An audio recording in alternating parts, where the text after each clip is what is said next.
Mosquitoes out here. There's mosquitoes out here. I don't want to stand out here no more until I get a. Everything costs money. And I think the justice system knew what it was doing. When I was 22, I was like, why are they treating me so unfairly for nothing? Why are they so rude and malicious and just over exaggerating on me when I was charged with larceny. You gotta understand that, man. That's crazy. I literally can't get a job if I wanted to, and I do want to, and I literally can't get a job. You need Wi-Fi?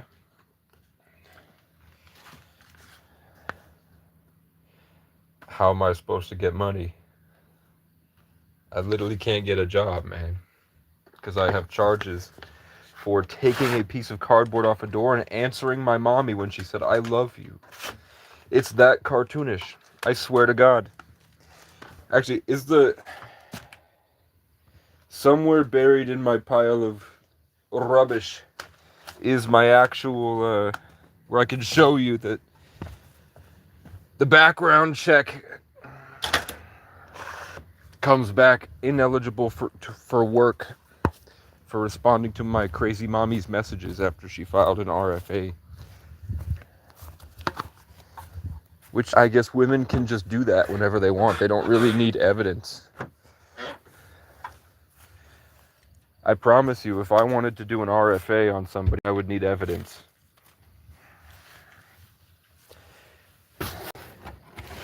And she didn't even get charged with violating the RFA by messaging me.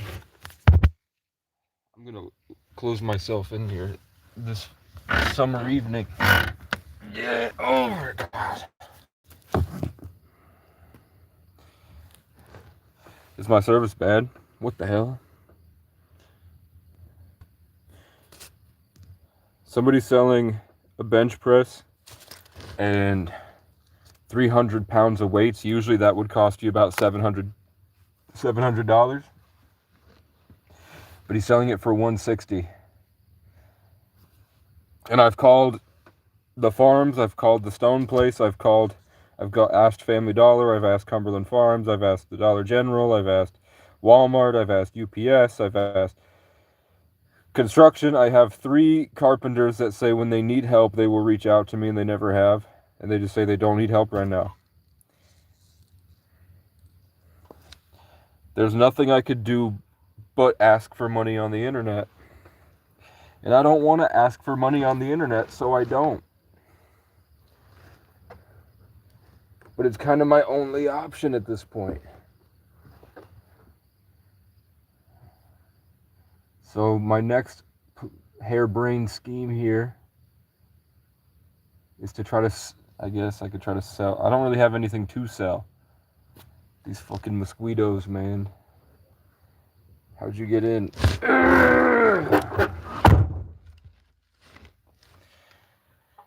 I guess I'll just go to people's houses now, and they're gonna call the cops, but I have no other options. I'm just gonna go to people's houses and be like, hey, I'm just trying to save up money, and I don't want to explain to my new neighbors because I don't think they'll believe me. It's true, but I don't think they'll believe me that I have a schizophrenic mother that lied to the police, filed an RFA against allegations that she made up in her mind, and the police believed her because the police had also been coming to my house for false police reports about noise complaints for 6 months prior, since I got a Dodge Magnum after blowing up on cryptocurrency when I was traveling to West Virginia and bought and lived with black people for months and got myself nice stuff. And I just thought it was cool. But they thought I was a drug dealer. So then when my mom alley-ooped them, they fucking permanently disabled me. So now I can't get a normal job no matter how much I try. I don't think they'll believe me. I think that their old white lemming brains will be like, blah, blah, blah, blah, blah, blah, blah. I'll be like, no, that is literally what happened. I know it sounds cartoony, but it just is what it is.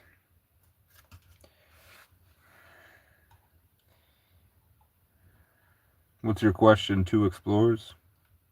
What up, man? You ever thought of losing weight? You will. Nice.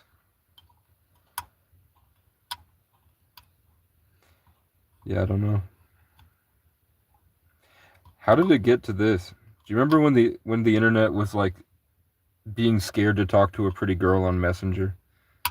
Like when I was 11 and Facebook just came out, it was just posting funny pictures of cats, and it was like being scared to talk to people that you have a crush on. How did it get to this point, man, where pride got out of control?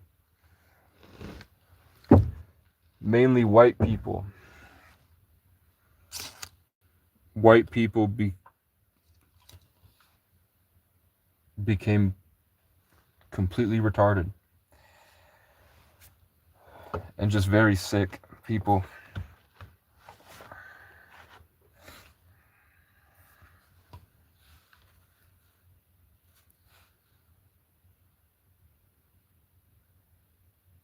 You literally give me a job if you can get a PC, even an old junkyard PC. Sub to the channel, man, and check in with me. I can send you the Discord. I don't have Wi-Fi.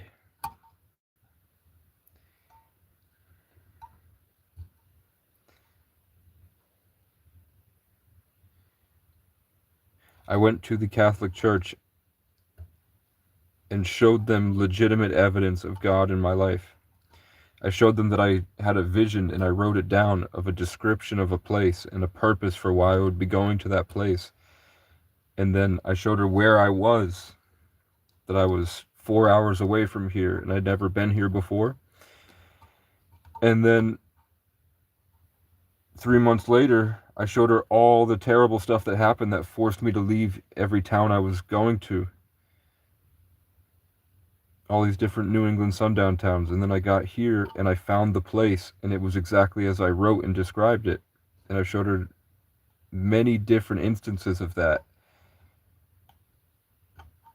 in what I plan to do in life. And I showed her the evidence. Like, they think they know that I'm a really good person. They really say that I have an anointing and that I'm here for a reason. And that they'll tell me how wealthy their flock is, how wealthy they are. And I ask, like, what do you do for people? Like, do you ever have other people like me that come in and they say, well, we have people that come in that need help with rent or electric bills and stuff. And I was like, do you have to turn them away? And they say, no, we have a fund. But I was like, I've been coming to you asking for help for my car payments so that I can get this registered and insured and paid off so I can do Walmart Spark delivery and get my own money, be self-sufficient. And you laughed me out of the thing for months. And I was like, where's Tyler Robinson when you need him, man? How come Luigi Mangione and Tyler Robinson?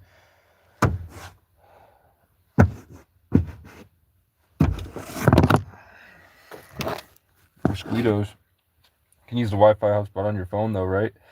Potentially, I have 1 bar of service up here. But yeah, I could get, I don't know, maybe I could get like $100 HP laptop with 5 gigs, maybe 5 gigs of RAM. And then I could do it.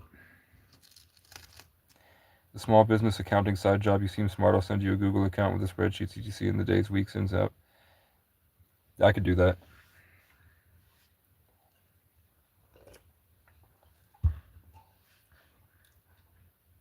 I thought you meant like it was going to be like a crypto Bitcoin day trading thing. If it's that, then I could just go to somewhere with Wi-Fi and do that. It's just putting numbers in. Is it? It's just data entry.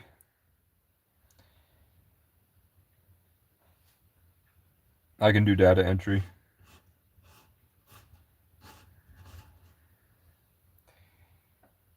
Who's that behind you? I don't know, but there's a family of turkeys that come through every day. There's a mom turkey, and then there's 15 baby turkeys that hang out outside my camper every morning.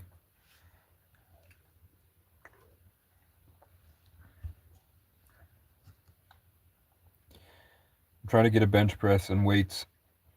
Somebody selling for 160. So I'm on the fence about whether I should. I've already asked everybody in the area twice over.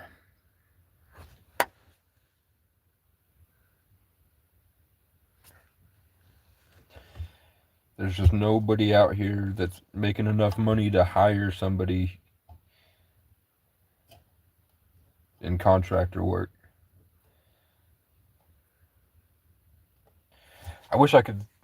I wish I had the ability to make coolers that have a solar panel on top that are really insulated. So you just leave it outside and your drinks stay cold forever.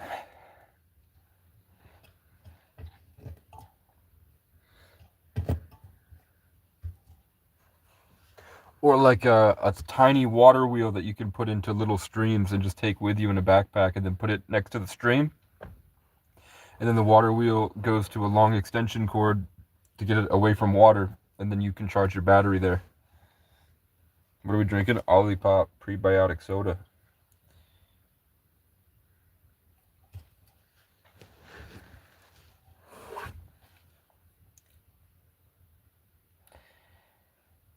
I don't have enough money to go to the gym tonight.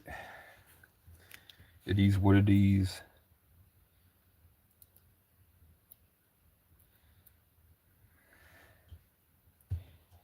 Let's hear some tunes.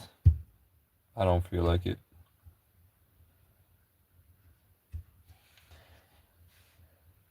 I feel kind of sick, man.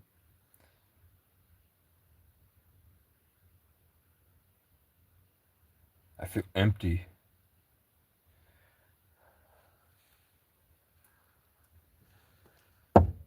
Like the world has already ended and we just haven't realized it yet. Like the story's over, the characters are gone. And it's just kind of like wandering souls left that just use the body for the conversation, for like some spiritual equation.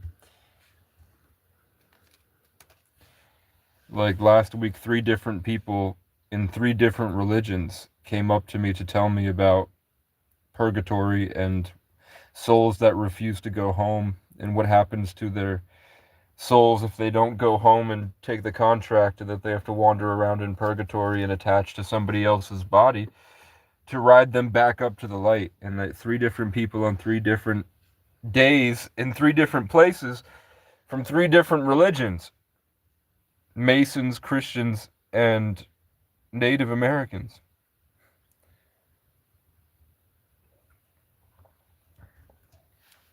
All were just really excited to tell me about purgatory.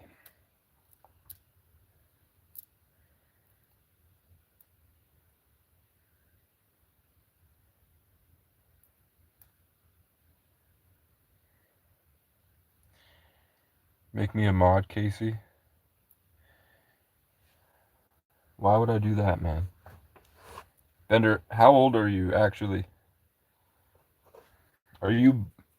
It'd be crazy if you turned out to be Boone. Never give up. Keep on keeping on, as they say. I've been keeping on for 12 years, bro. It's been bad. I had a brain injury at 19, kind of, where I just... Some days I woke up and I wouldn't be able to move after a car accident.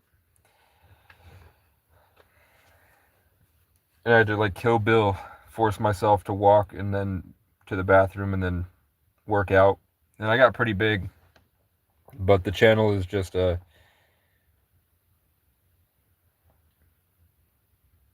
don't know. I felt like I was going to die, or my brain, I was worried my brain was going to degrade too far. So I originally started making content just because I wanted something to show that I existed. And then in 2024, I was homeless and my car broke down and people were trying to kill me. like gun to my head while I'm asleep, posting it around Facebook, slashing my tires, broke all my windows, tried to hit me with stuff walking down the road. False police reports every day. The cops would draw their weapon and come at me for false police report that people said that they were encouraging them to give them a reason to hurt me. It's like small town inbred cave monkey lemming stuff. So I needed to get 50 subs to record them if they ever tried. You need 50 subscribers to go live. So then it was just every day. There was always a chance that people would show up and kill me, so I just went live every day. And then it became like I just keep going, I just keep going, I just keep going. And now I showed you a video where I could psionically control the behavior of crows. I swear to God, you can find the last shorts I posted on my channel. You can see me literally using my brain to trigger crows. It's all about a connection to light, some type of peace and confidence, stuff that they attribute to what God gives. If I have that, the crows won't leave me alone. And they won't go away either. They'll starve to death, screaming at me if I hold it in. But psychological programming over years and trauma. But yeah, you can literally go watch videos of me controlling the crows with my mind.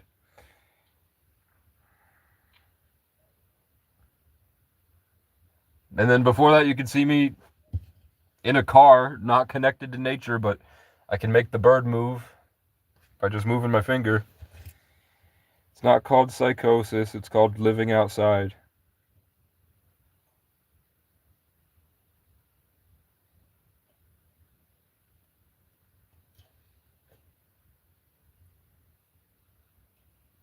You just haven't lived outside long enough. Or you weren't brave enough when you did. Sorry.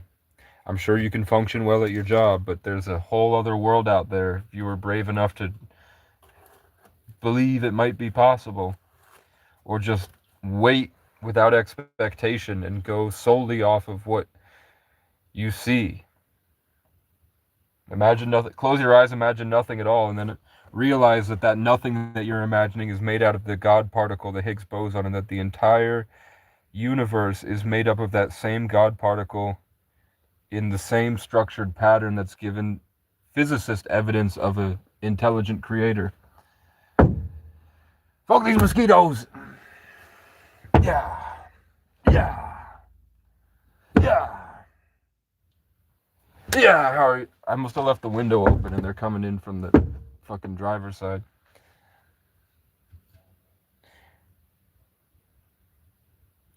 The demons got me good. It's too late for me.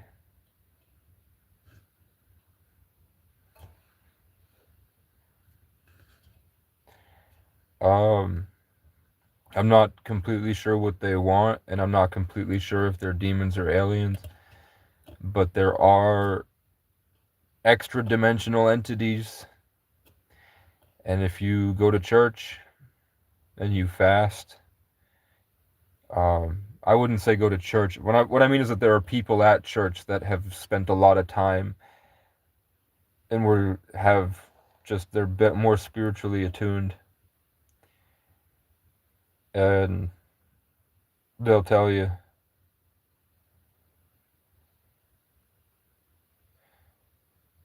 most of what you think is your own emotions or your own thoughts or your own impulses are actually a bunch of things attached to you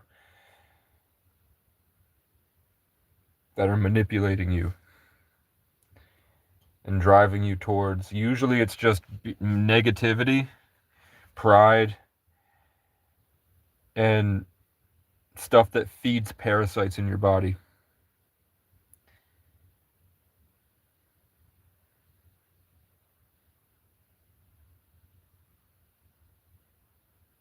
By simple left of you.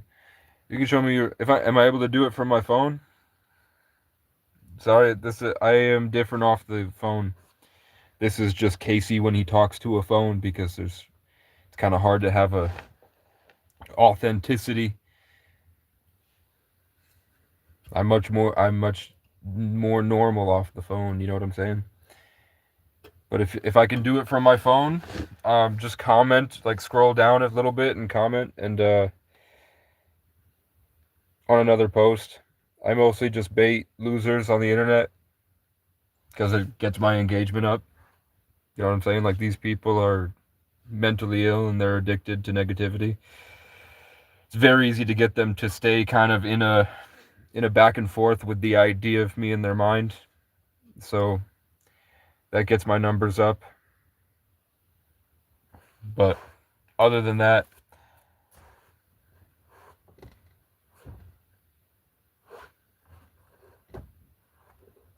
I would just comment on other older posts or something so I can get a hold of you. I'll send you a Discord or something, or if you post I wouldn't post your phone number because these people have mental illness. My viewers have like severe mental illness, and it's weaponized at their father, and then I've taken the place of that person in their mind. So they'll hurt you just because I'm live on the internet. You know what I'm saying? But find a way we can get a hold of each other off this. And if it's just I can open my phone and you have data on a Google Doc or something, and I have to put it into spreadsheets, if I can do it from my phone, it would be like a phone game. I'd take it seriously.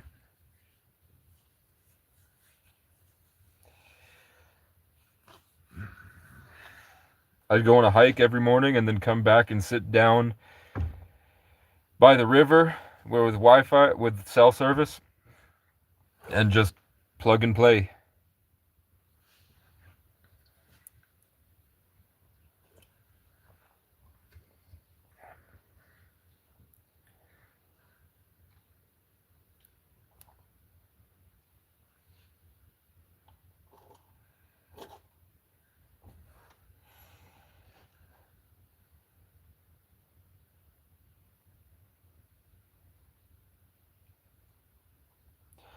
I'm going to move all my laundry to the far side of the car on the table and chairs to the farthest couch. Then I'm going to throw all the trash onto the recliner outside that had a family of mice living in it. Because buried under my laundry are my trash bags, so I have to find my trash bags. Then I can empty out the whole camper, and it's just been a losing battle until I can fix the roof. Every time I waste money buying spick and span and mold cleaner and spraying it everywhere, the next time it rains, it just comes right back because I have leaks. So I'm broke, so I'm trying to think of better way. Like, maybe I could duct tape Tupperware over the leaks on the roof so it can't get in. Where's your family? I was taken by the government when I was a child.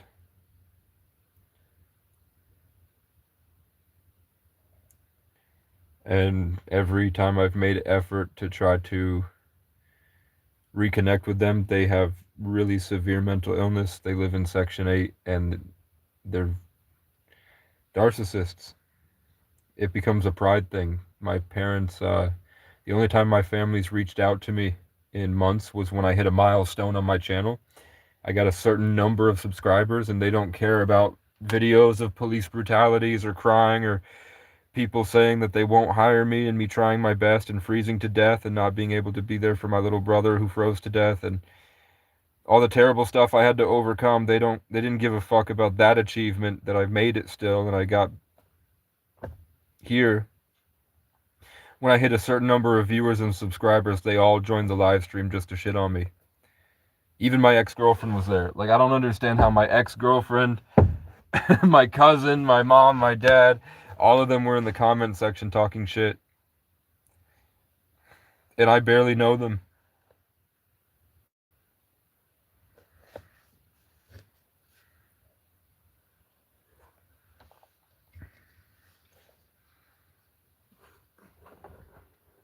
They're the type of people in Section 8, like, I don't know if you ever heard about this, but like, when like rappers would talk about when they pop off, and the people in the hood, once they pop off, they get jealous and angry and they try to kill them. It's like that. If they feel like you're doing too much better than them, they need to try to get you down so that you don't change, because they're worried that if you change, the relationship changes. So they don't feel like they have control over you anymore. So they will freak out, and they'll do things like my mom lies to the cops. I won't spend any time with her. I won't be around her. All of a sudden, she says that I have a grenade and trying to kill her when I'm leaving town to go chase my dreams, because I had recovered from the brain injury and I was doing really well and I was excited for the future. And then she held it over my head like she was really happy, and she made it clear that she would do it anytime she felt like it. And she did for years.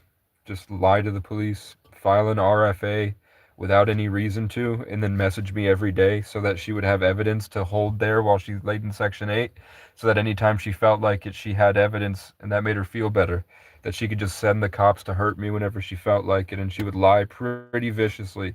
She would pretend to be this victim, that I'm coming to kill her and I'm this horrible monster. And then she would tell the cops, she would snap at them and say, I want you to hurt him. I want you to hurt him. I want you to violate him. I have that on my channel. She's a vicious piece of shit. And she is nuts. And because of that, I'm a felon. Because she said, I love you. And I said, I love you. And she was like, they invited me to hang out with them. Then when I went there, they called the cops.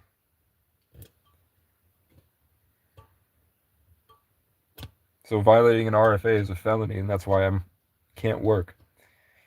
Because I present myself, I take a shower, I'm looking a lot better, and they're excited to hire me, but then on paper it says it looks like I violated a lot of relief from abuse orders, which makes me seem like a psycho stalker, crazy piece of shit. And I tell them, no, it's my crazy mom. She lied to the cops. She filed the RFA, and then I could show you that it was literally just over responding to her text messages when she would reach out to me, nice things like offering to pay for my insurance for my car because she wanted to finally be a mommy. But they don't care. It's just, so I couldn't work it. My dream job was FedEx. I wanted to be FedEx and just listen and make songs every day, and then just deliver packages while I work on my albums in my head. But I can't do FedEx or UPS here. I can't even deliver pizzas for Domino's down the road. I can't work at Walmart nights. I tried. They were going to pay me $25 an hour to go from a private company to go into Walmart and stock shelves at night, but I wasn't eligible because of the background check. Can't work at the gas stations. Even the gas stations don't do it. So I've reached out to farms. I've reached out to carpenters and contractors. I've reached out to stonemasons and people that sell stone. So my job would be hauling stone like I did today. And they all seem really excited to hire me, but they don't call me back, and they say that they just don't have enough work right now to do. So my only option is to go live on the internet and say, hey, I'm trying to get a bench press for $160. It's worth $700. I could potentially sell half of those weights because I'm not strong enough to bench more than a plate and a half right now. And I could always buy it back later, but then that could pay off my wheel hub replacement. I have the wheel. I saved up and got the wheel hubs, but I need to replace both wheel hubs in the passenger drive, the front end of the car. And then I have to start making payments because I owe $840 on the car still. And then with a bench press and working towards the car payments, and then maybe once I get this brush cutter, I can go to properties and just walk around town with the brush cutter, like a weed whacker with a metal blade on it. And there's somebody selling one for $100.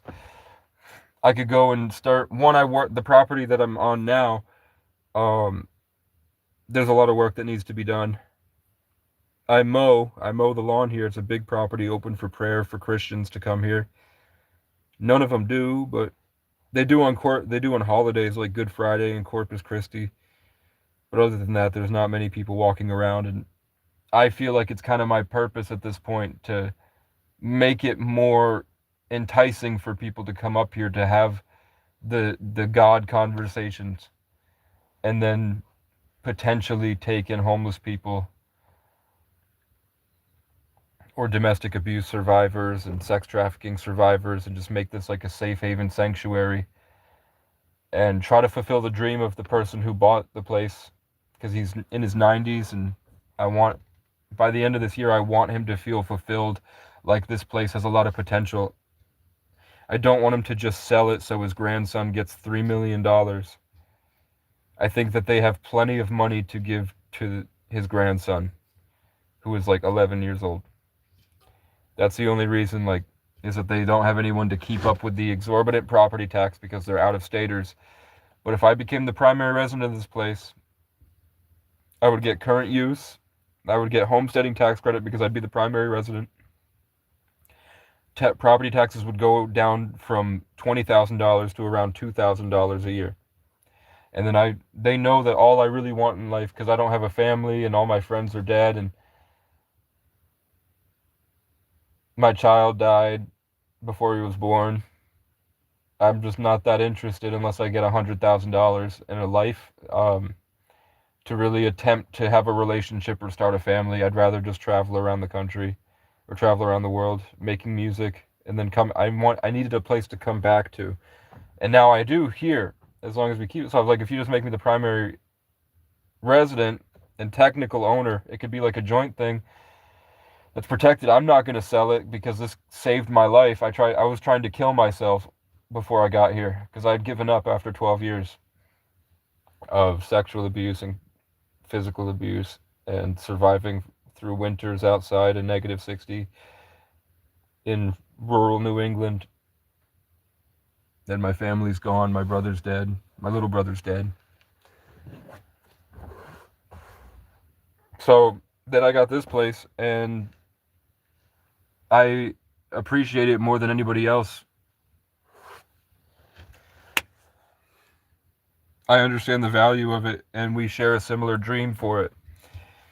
So I like having the idea of having something bigger than myself to work on whenever I feel like it, and also a safe place to keep my stuff between travels.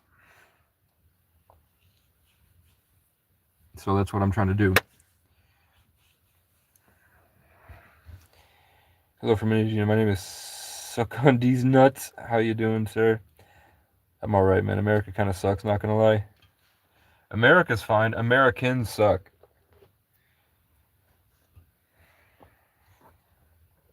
And not really just unhealthy losers suck.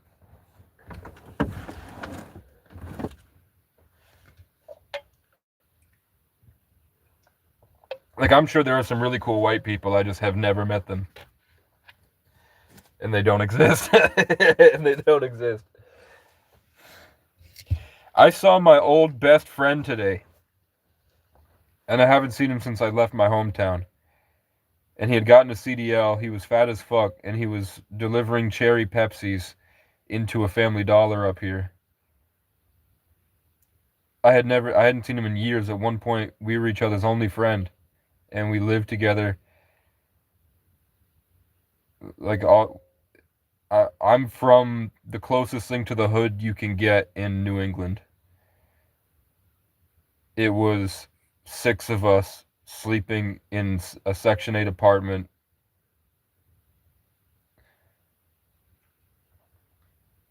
While his mom was downstairs, whacked out, playing Bejeweled Blitz on Facebook. That's how close we were.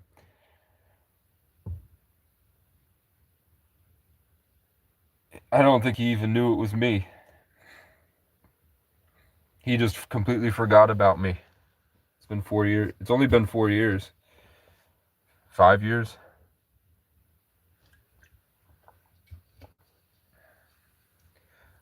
I guess it's been 7 years since we've been friends, but we were from a small town. Like, I guess it's a small city on the outskirts of big cities. But I know that he didn't have any friends. he just would go to work and go home. You know?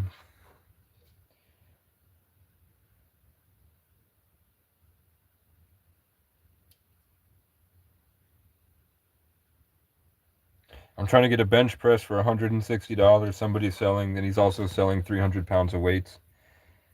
It's worth like $550, but he's selling it for 160. I could probably cut him down to 130 and then use the 30 for gas to get there and back. Then I'm trying to get a brush cutter for $100 so that I can walk around with my lawn. I have a lawnmower now. I have a lawnmower, and I'm trying to get the brush cutter. And then I'd probably just want, I have gloves and I have a hoodie. I'd probably just want to get a pair of sunglasses or something for protection. And then I would walk to every single house on this road and offer, I'll do whatever you'll give me. Like if you've got like a big section of bush you want cleared, no diddy, I can clear that bush for you for however, whatever you'll give me. And then I can start to have my own source of income and be self-sufficient so that I can pay this car off, and then I can finally do Walmart Spark delivery, and then there's some decent money in that.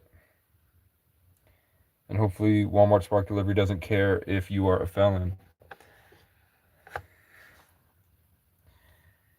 So that's my plan, is somehow I have to get at least 100 plus gas to go pick it up, and then I can start going around places.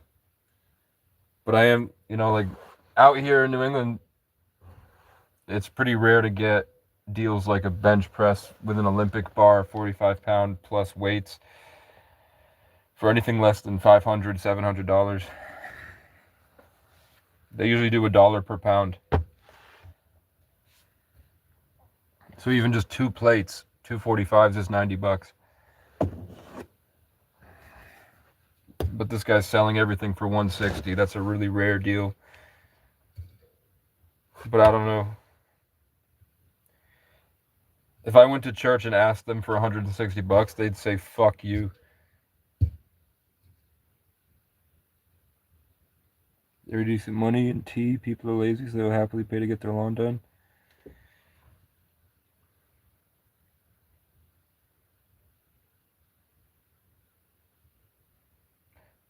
I just have to figure out, my filter on my lawnmower is broke and I'm out of gas. So I have to figure out what type of gas it takes. Then they said I have to go buy cheesecloth, and then I have to rig some type of piece of plastic with venting over it so that nothing can get into the filter, but air can also get out and get in. Or else if anything gets into the engine, it's going to be fucked. So I have to fix that, and then I'll just put it in the back seat of the car, keep the car empty, and just drive to everybody's property. The problem with rural America is that when you go to people's houses, even if you just tell them that, you're stirring up the cave monkeys. They start screaming in their cave, and they start trying to get all the other monkeys to scream with them in the cave. Then they all start screaming about you. And then once they're done screaming in the cave for the serotonin psychotic hype, they go out hunting.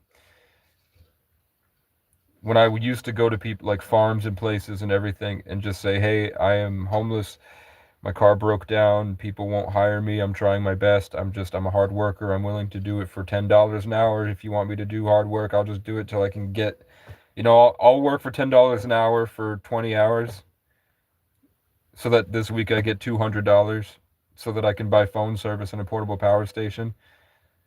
So I can back in 2024, I could go live on the internet and just keep doing that while I work on the place in the woods I was hiding in. But then by the time I left and got to the next place, people in trucks saying, get the fuck out of here. You better not be here when we get back. And then following me all the way to where I sleep at night and then shooting at me. So I'm worried that I might be jeopardizing my position by extending myself out into the community that's already made it clear they don't want me here.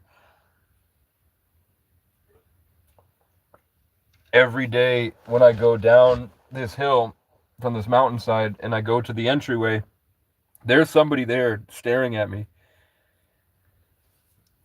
People sit in that parking lot and they sit right in front of the entryway and they wait there. If they see that I'm up here doing stuff, they wait at the entry. They can't go on the property, but they wait just outside it and are just sitting there staring at me. Then a couple times they followed me through town, and then I'll see them later behind me again, and I don't know if it was if it was a deliberate choice I made to be following me there and then hours later following me back, but that did happen, where people have been following me around town. I don't want to just flat out say they've been following me, but I'm also new to a small town, so maybe they're just checking me out or bored. I don't know. Wait, is it past? It's 10:15.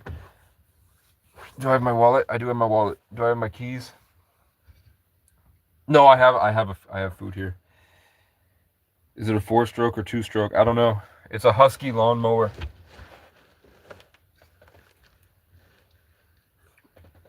But eventually I'm trying to do Christian merch called Kingdom Clothes, which is why I got this type of shirt, because I wanted to know the manufacturer and how it felt and what the sizes are and everything.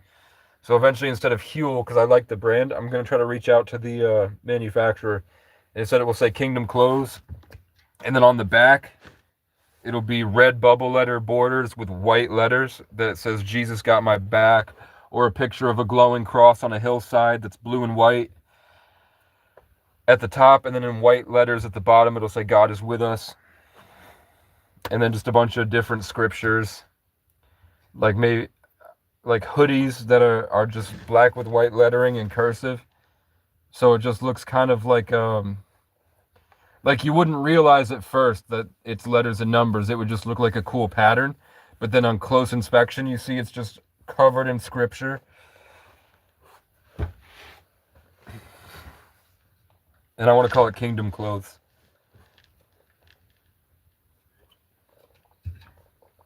KC with a sword like a cross. And I have somebody that would be willing to learn embroidery and do it. Coincidentally, her name means a type of fabric.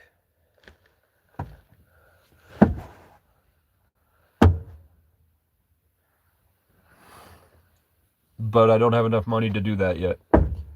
Fuck you. Come on, mosquito. Try me, bitch. Do a quick short of it and I'll give you some instructions on how to get it running and clean it. Basic maintenance. Alright, I'll do it tomorrow. Tomorrow, my day is, I don't know if sometimes I get weekly money from a religious family that sends me tithe. I don't know. I never know if it's coming or not. I have a feeling it's not. If it doesn't, my day would be, I mean, somebody offered to give me a dog. I don't know. They offered to give me a German Shepherd puppy that they don't have anyone they trust to take it, and they don't want it. So they have an extra German Shepherd puppy that they don't want to give away to anybody. They want to give it to me because they think it would be good for me to have. But I said that I'd have to talk to a vet first and make sure that I can pull like the worst thing that would happen to that puppy is that it would get ticks. If the vet is taken care of. I'm good with training dogs. My uncle was in the obedience school for dogs. My grandfather trained cops. My great-grandfather trained dogs and pigeons in the war. My dad trained kids how to ski.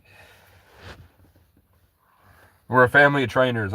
We just naturally have this ability to protect and take care of things. So I think it would be good, but I just want to make sure that I'm set. Like, I can go to, every time I go to the food shelf every week, they have a whole thing for dog food. They have actually more food for pets than people. So he would be taken care of, and I would have a friend. But I just want to make sure it's good first.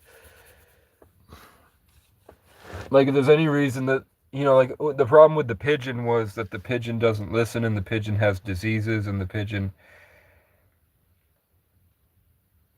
I couldn't be chasing the pigeon around with a broken wing, and every time I pick him up, he's screaming in pain, and trying to put him in the enclosure just for him to not use it. It's a lot different than a dog. And the puppy wouldn't get far. And I could take the puppy with me. A lot different than a pigeon. I had a pigeon with a broken wing briefly, and I think he ran out into the woods and got stuck in the prickers down there. So that's also why I'm trying to get $100 for a fucking brush cutter. I think that my pigeon is stuck down there. And I can't get to him because it's just it's too much. It's like 40 years of overgrowths, and I can't get in. And I think he ran in there to escape a fox. Because I hear some movement at night of just like a couple waddles around in there. Could be a groundhog though, I don't know, or a mouse. But once I can get that, I can clear up the pond here, and then I have a bunch of rocks. That's what I've been doing, is hauling a bunch of cinder blocks and rocks. I'll show you because my phone's at 38.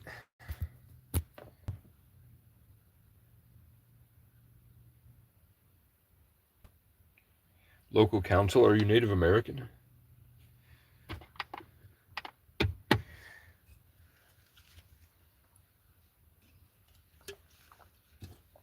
If I'm being honest with you, the only people that help me in this town are Native Americans.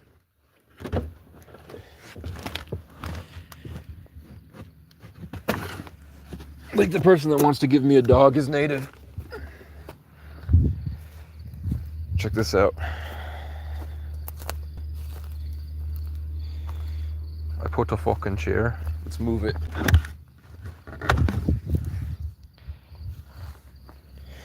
And I'm just going to put tiny rocks in between the big rocks.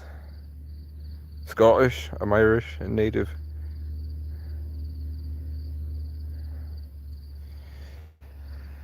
Yeah, and it's a German Shepherd's probably better than what I was trying to get, a Cane Corso. And that's a second dog type thing once you've gotten good with the first dog.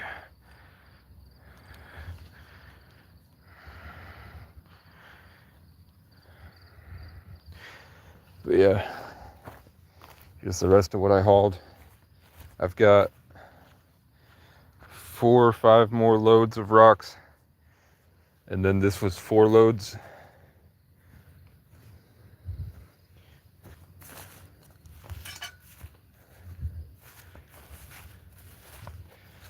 It's a shit ton of cinder blocks, and then I have plywood.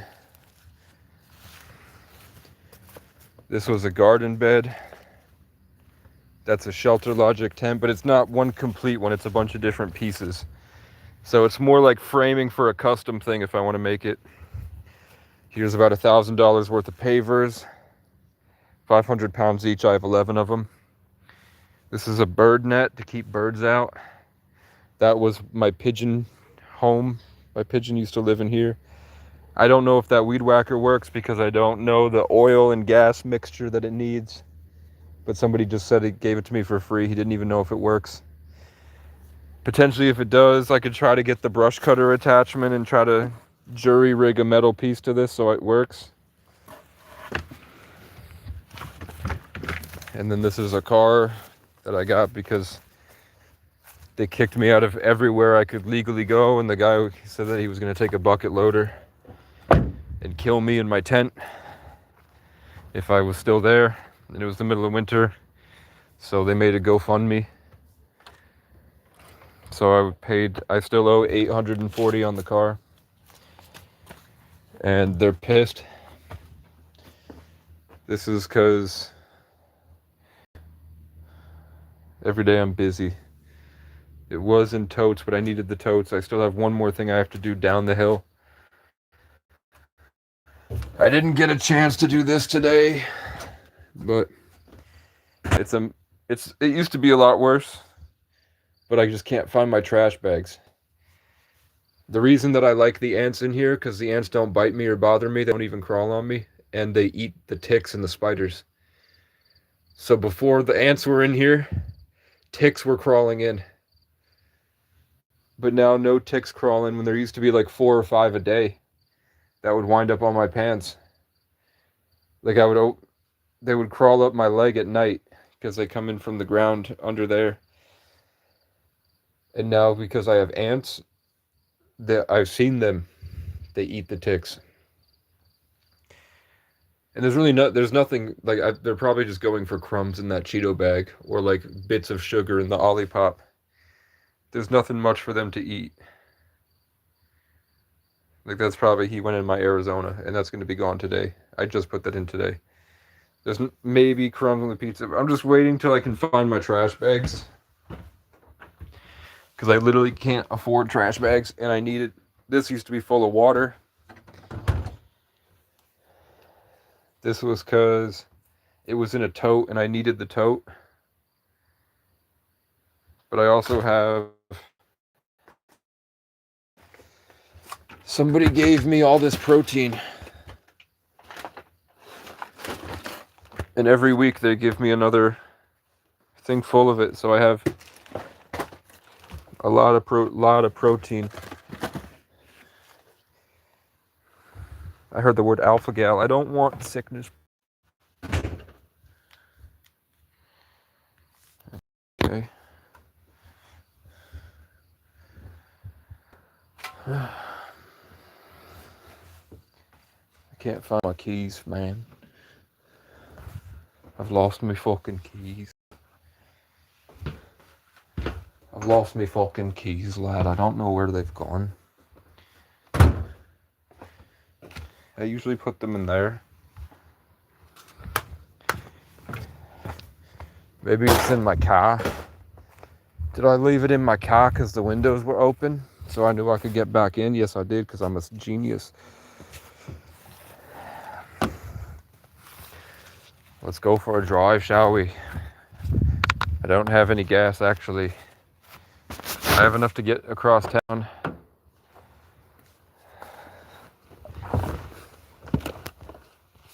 I do have this, but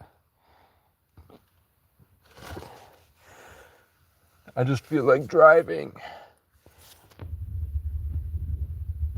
I have no money, though. I have food stamps. What can I get at the store?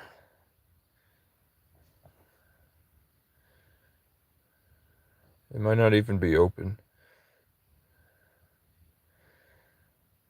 There's nothing I even want at the store. There's nothing to do.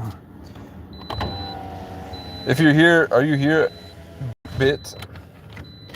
I can go show you my lawnmower. What the fuck? A bug? If it's like a bug, don't shove.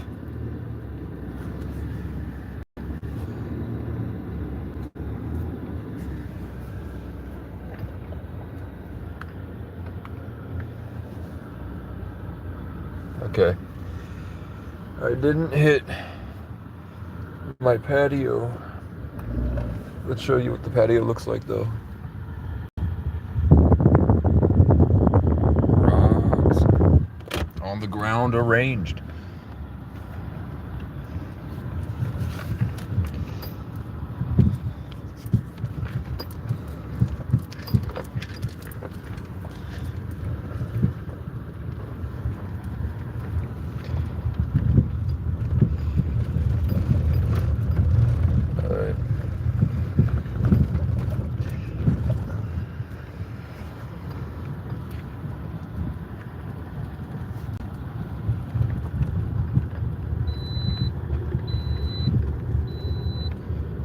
come off it.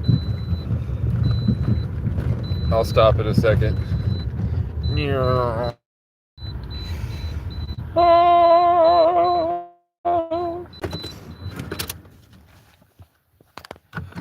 Robert De Niro. Shut up. So this is my lawnmower. I did this whole field.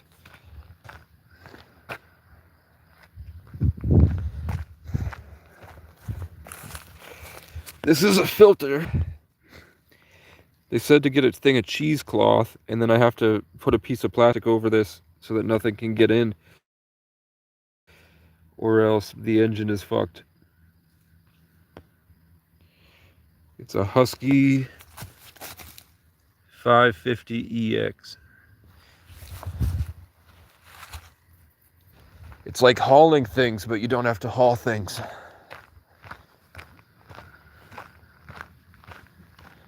It was creepy in the winter.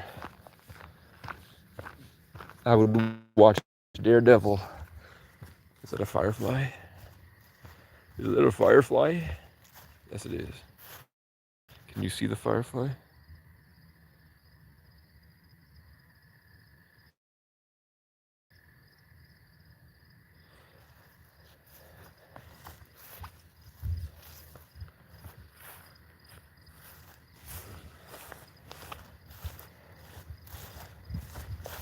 Tomorrow I have to get the rest of this.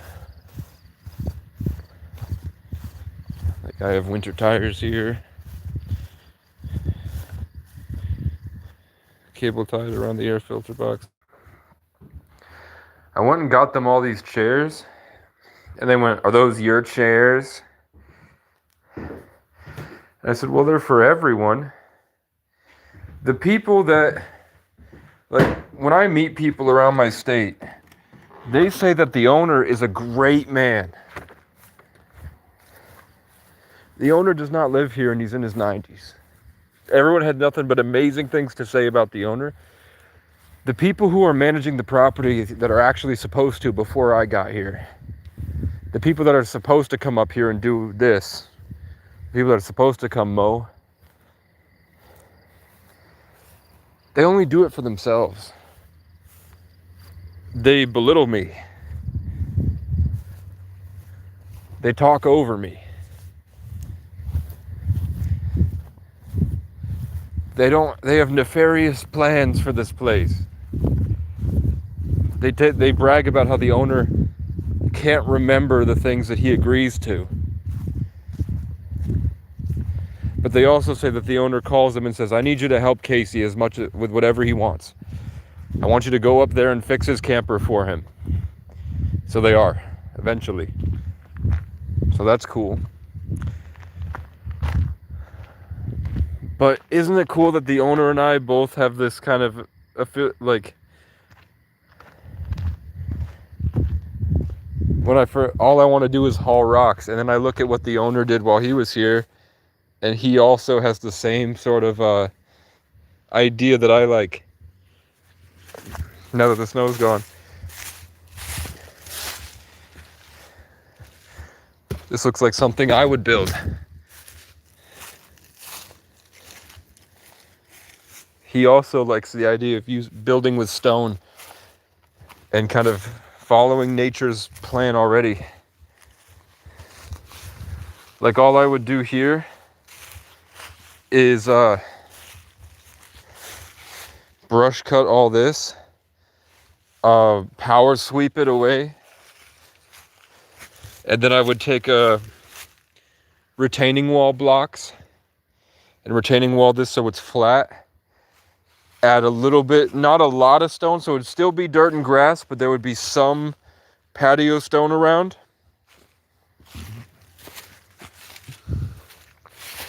Remove the ferns and everything just here, because there's a stream. So then I would just dam the stream a little bit in different spots to make it so there's more water, more noise. And then I would plant red emperor trees, cherry blossom trees around. Just one over here, cherry blossom tree. make a little bit of start making pathways down. And the other people that come here, they have no plans for this place. They brag about how many acres it is. They brag about how much money the owner has. They brag about how much money all their connections with the church have. They have never said anything about what they want for this place. They talk about the previous guy, the previous property manager, whose name was Cedar. And then after he left and moved to Florida, all they talked about was just bragging about how much money they made from cutting down cedar trees on their property. And every time they said cedar, I cut down a lot of cedar today. He was like, oh yeah, cedar. And he was like, yeah, I made $20,000 off cutting down cedars. And I was like, these fucking people are nuts. These are psychos. Hey, this is pretty cool. This is like this is how I see internet haters. All right, when I open my phones to my comment section, to my comment section, and I see people saying, get a grip of reality, this is fun. You're like these little bugs. And these are my YouTube videos. Like all the people calling me names, I just see you as a bug slamming into the light.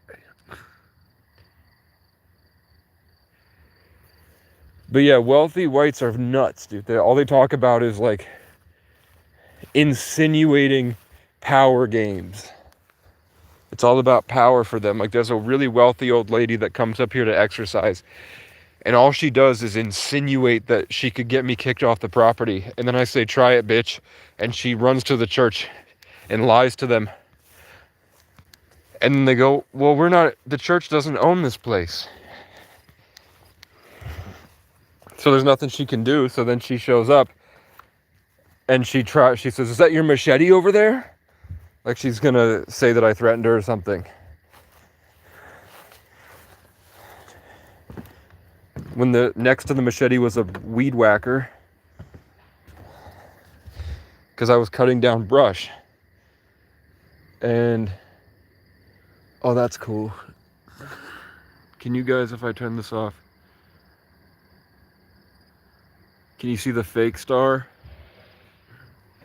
There's two fake stars and they're going perpendicular to each other, so they kind of almost hit each other.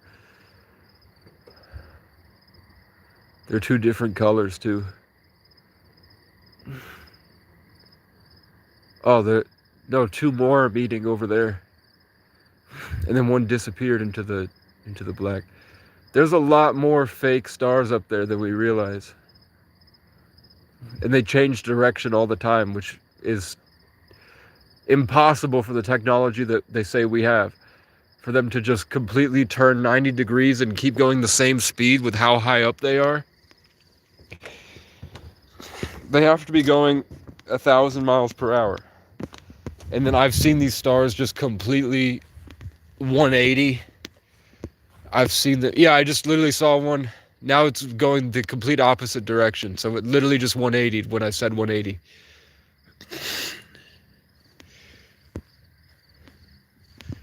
And they were not here this winter.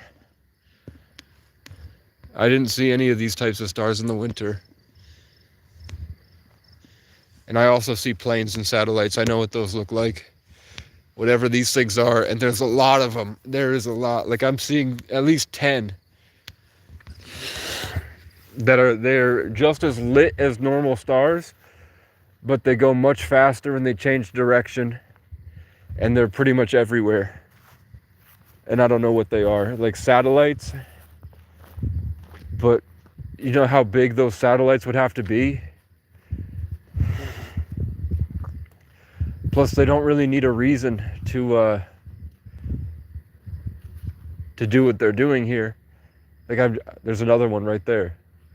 It's almost like bugs. I just saw 15 and they're all going in different directions, and I've seen a few change direction. I think they're like the Trump Space Force drones, maybe, like big drones up in the sky that are going thousands of miles per hour. I don't really see what purpose they have. Yeah, myself, we have Northern Lights here in Scotland not that long ago. Very rare for us. Okay, you're in Scotland. Have you ever been to America and seen how mentally ill we are? America lives like we're in a reality TV show. Most Americans, but I also think that Europe is psyop. Like the way that Germans talk about eating healthy and stuff like that, I think that everybody's, like, governments kind of really fucked us up. I also don't think history is real. Wait, can you tell the people? Michigan, Chicago, that's a terrible place to start.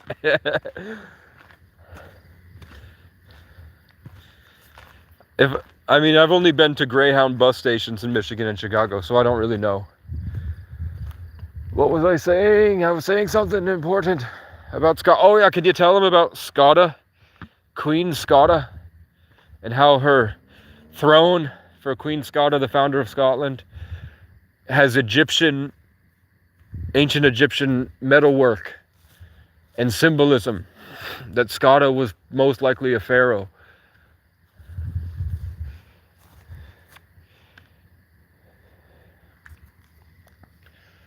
And that's why they were a foot taller.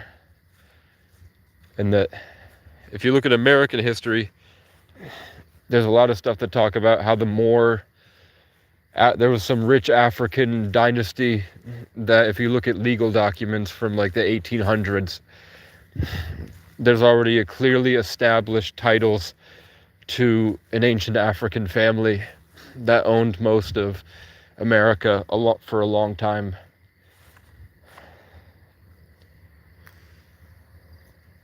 And that those people were in Scotland and Ireland for 1,000 years.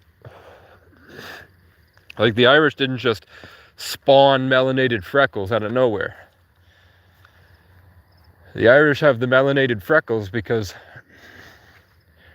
the original inhabitants of the island and the people that would go to that island were Israelites and Africans and dark-skinned people with blue eyes, very tall red-haired giants, and then Vikings were very, very small, genetically deformed red-haired people.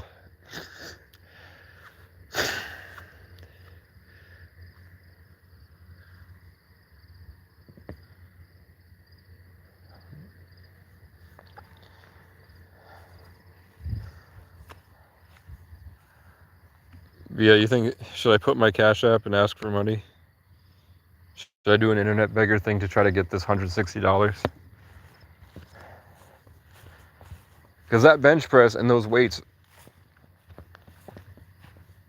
it's like $700 worth of stuff for 160. Plus, when I go down there, they would give me, there's a program that gives me gas money for free down there because they know what I'm doing in life. They give me gas cards.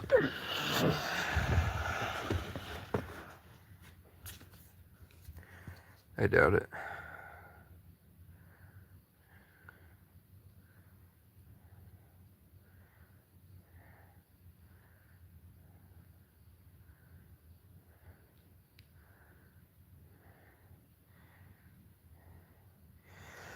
Largs, as the Vikings were chased out of Scotland.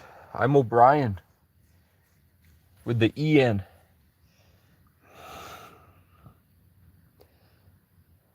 My great-grandfather immigrated from Ireland after World War II. My dad is, I think, 70 this year. Maybe 69. Yeah, because the year of the monkey, he will be 72.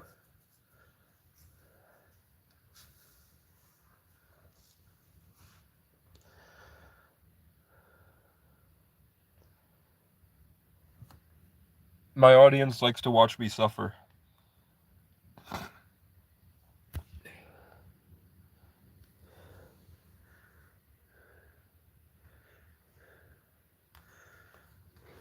My audience is a bunch of psychos and crazy people, and then people that watch me, and they go into private groups to talk about me and try to find out where I live and try to find out anything that they can do to make my life worse, because they're convinced that no matter how many times I show them that I'm not like a addict, internet grifter, I'm like somebody that was in a shitty situation and I just kept going with this.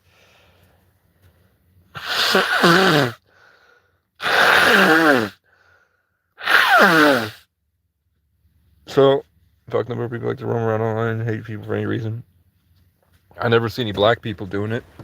I never see any Asian people doing it. I see white Americans doing it. So, just to be clear,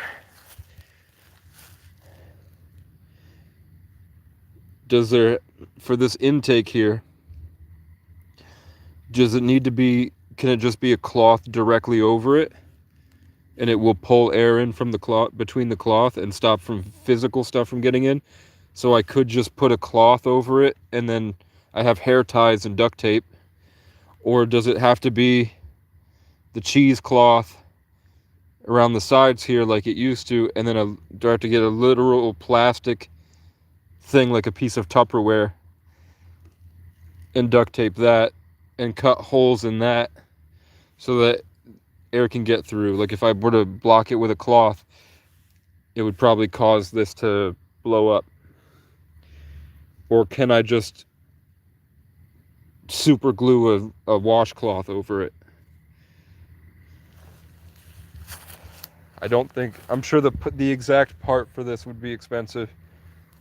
And I have $0 right now, actually. I have $0. I might have some quarters. Yeah. What is this?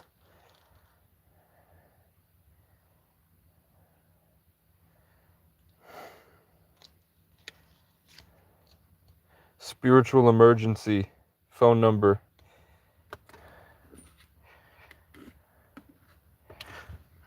One, two, three, four. 2, 3, 4. 1, 2, 3, 4. I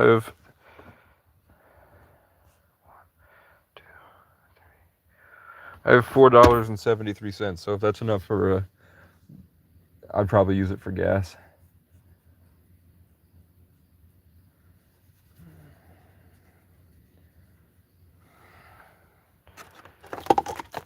Fuck it, man. Get the fuck out of God, these mosquitoes, man.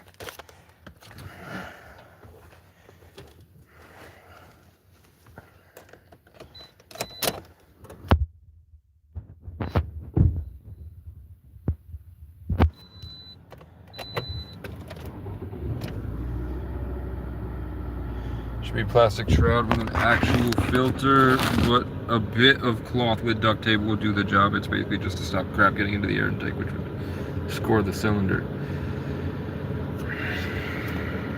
And I didn't have all messages on. My fault. Coffee cup stuffed with a dirty sock.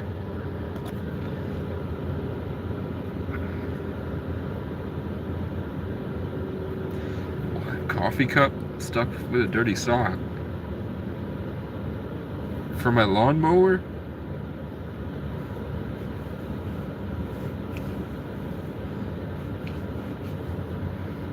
Are you saying poke holes in the... That's a good... yeah, if I put holes in the back of the coffee cup or something, so that air can get through.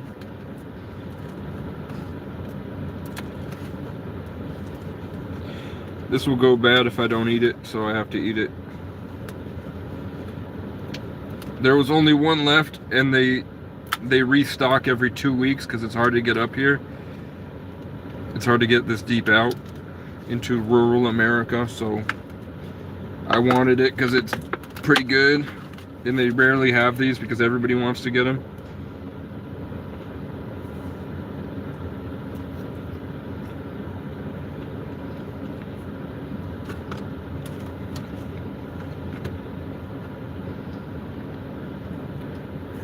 I got my buffalo chicken ranch. That's a pretty good idea. the coffee cup, super glue a coffee cup, and then I'm gonna try just the cloth first though.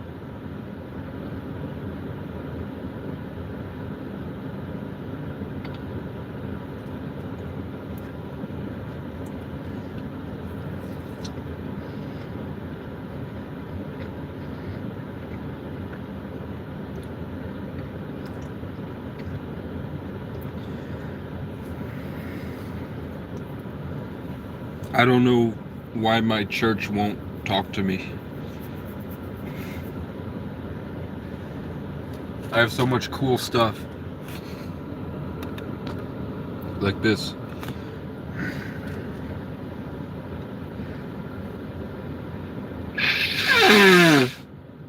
In the church I go to, they'll tell me, you have such a heavy anointing. I have people that I want you to meet, but what they want them to meet me for is like they want a cut of my energy.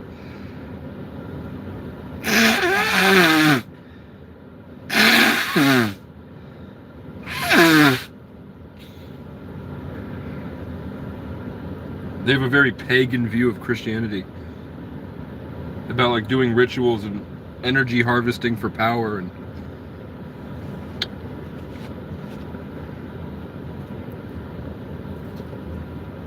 they won't help. They brag about how much they can help, but they won't. And when I tell them it's not even for me, I'm just trying to make a really good man who devoted his life to a property based around Christianity, I'm trying to make him feel fulfilled before he dies. So I'm asking for help to make this place better. And they don't give a fuck. I'm like, what do you even do Christianity for? If not this?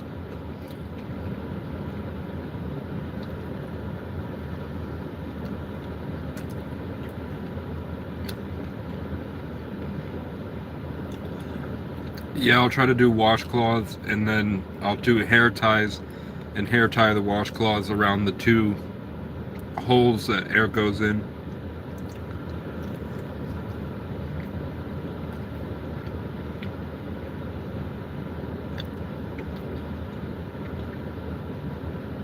And then take like coffee stirrers and put the coffee stirrers into the place that the plastic was supposed to latch into, so that it's like a grate to hold the washcloth and hair ties in place.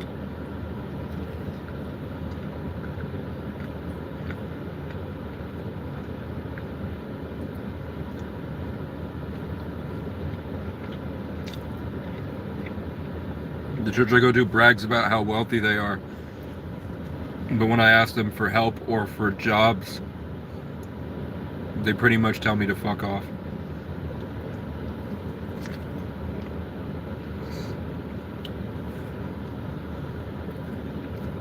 They ignore me. They don't like that I'm there.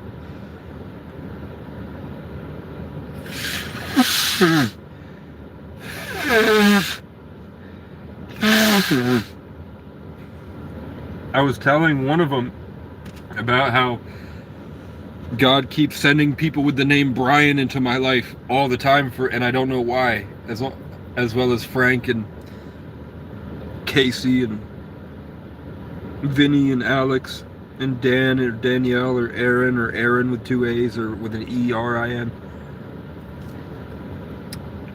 And then Brian, literally a guy named Brian walks in, and he's the deacon of the church, and says, "What's up?" Right when I say how the Bryans always enter my life, he walks into the church, and her jaw drops. She's like, "What the fuck?" And I'm like, nobody will listen to me.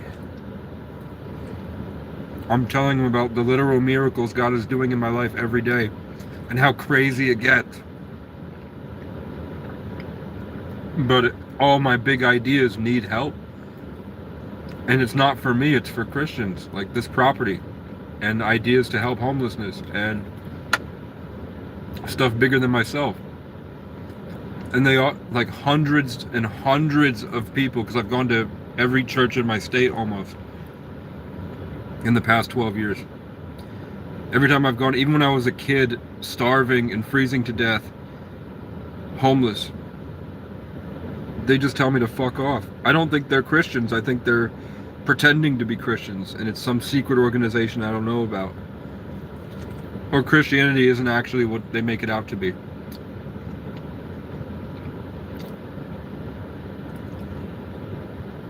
Or just they're culturally retarded. But there's some really sick people. I don't know.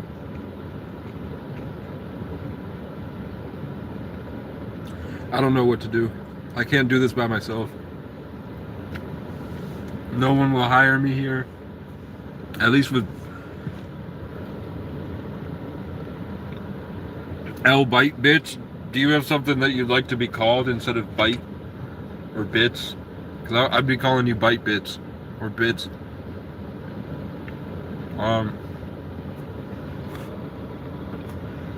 If you're still here, man. So you would send me Grace? Yeah.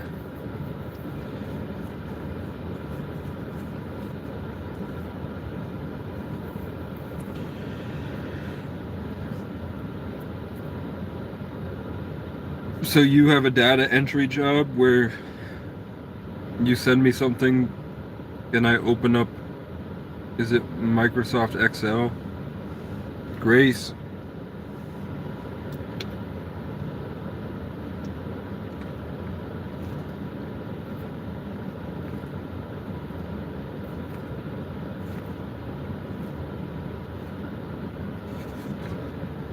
It's Gemini season.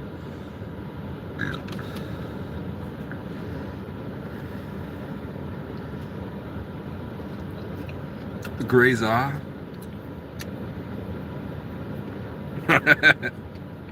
Grazer.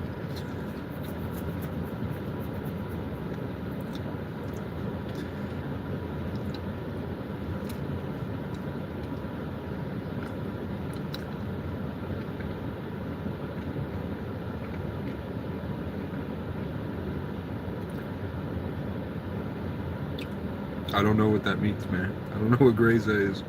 Sounds like a Dragon Ball Z character.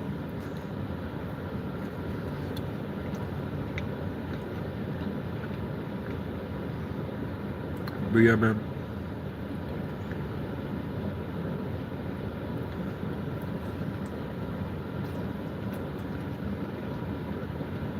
I just tell people to scroll down a ways and then comment, and then I usually send them a Discord link. So then that's how they get a hold of me off screen.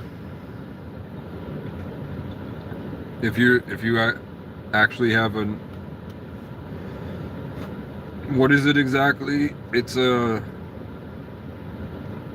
just a bunch of numbers, and I have to put the numbers into spreadsheets.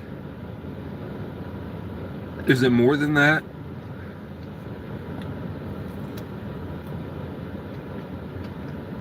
I could definitely figure it out.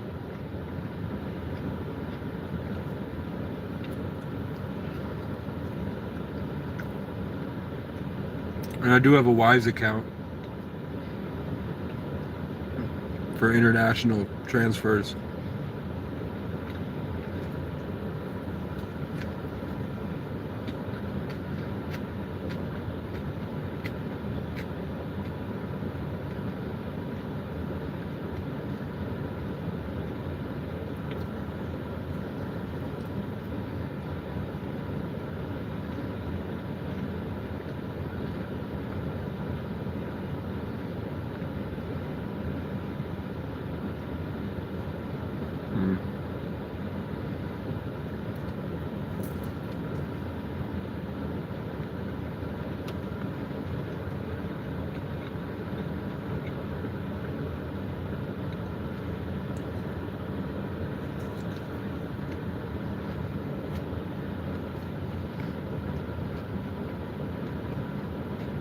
That's not bad at all.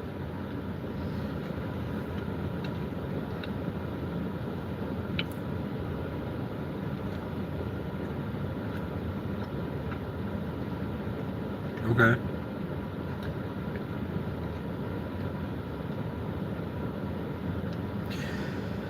So it's businesses or people, and then they have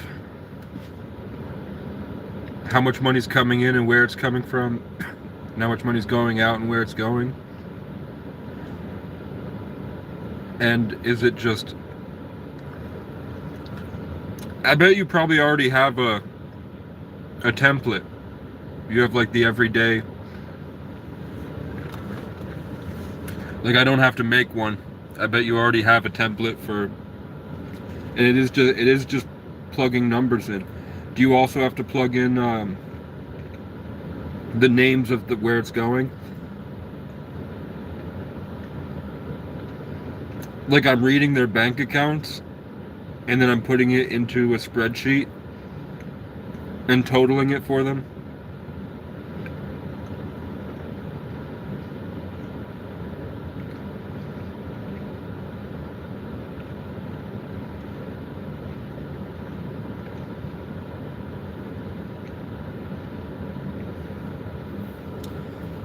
Yep, my own business. My ex used to do it, but she's turned into a mute. She's turned into a monster. She's turned into a...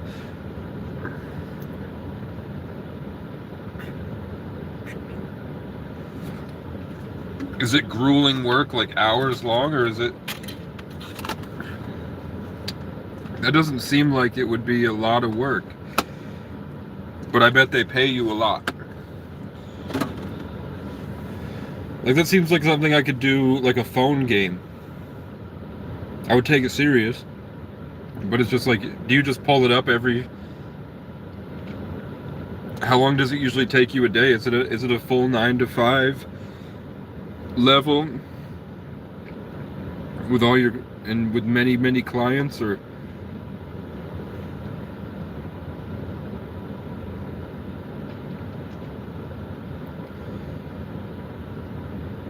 Unless it's big corporations. If it's like small businesses, I guess small businesses can get pretty hectic because they get a lot of customers coming in.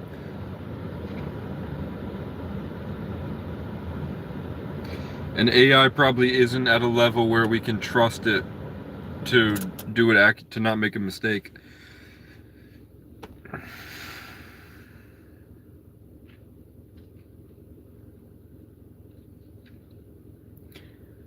Yeah, that's true.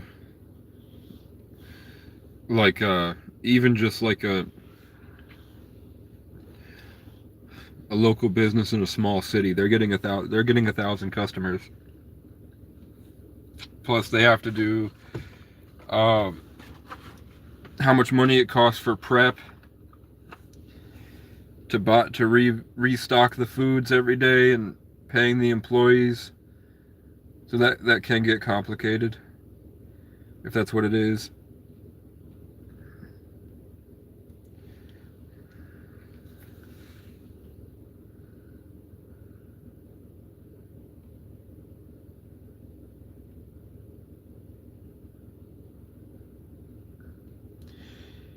It's just one decent sized business and a small startup. So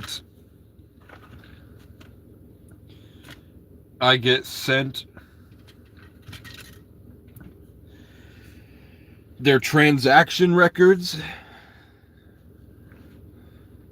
and I get sent their expenses, so I can see how much they made, how much they bought, and how much they spent for the product itself. And then I just show the expenses and the profit and the total. So then they look at those to see what could be better and what's taking too much.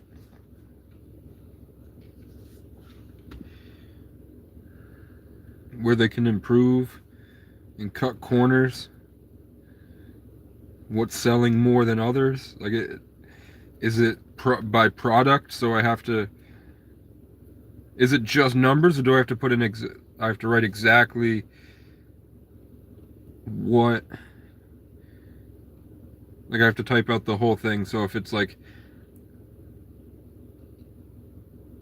Jerry's Berries gave a smoothie place $500 worth of product, I go in the spreadsheet and I write exactly where the money went to Jerry and how much Jerry gave us.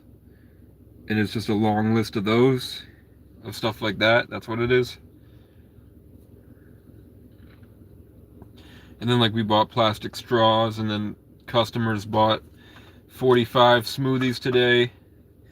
So I have to write the different types of smoothies, and I have to write down the date and time of every transaction, and how much we spent on it to create the product, and how much we made profit.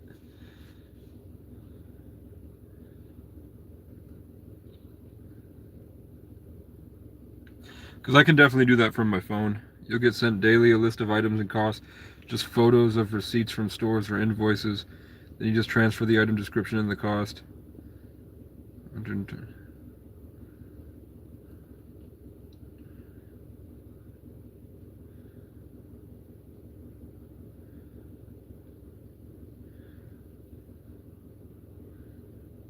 Okay.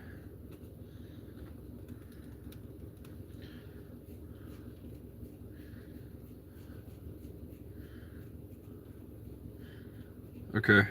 And it's, so it would be like every morning I make a new spreadsheet. I title it, so tomorrow would be the 7th maybe. I don't know what tomorrow's date is. No. So tomorrow morning I would wake up and put June 5th, 2026. The business name, then June 5th, 2026, and then open the spreadsheet, copy and paste your template. And then I just wait for notifications on my phone, and throughout the day I'd be checking my phone. I look and I see, oh, you sent me a message with the pictures. So then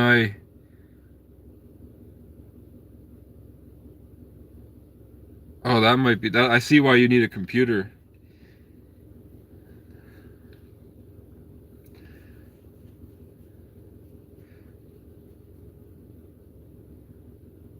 Okay.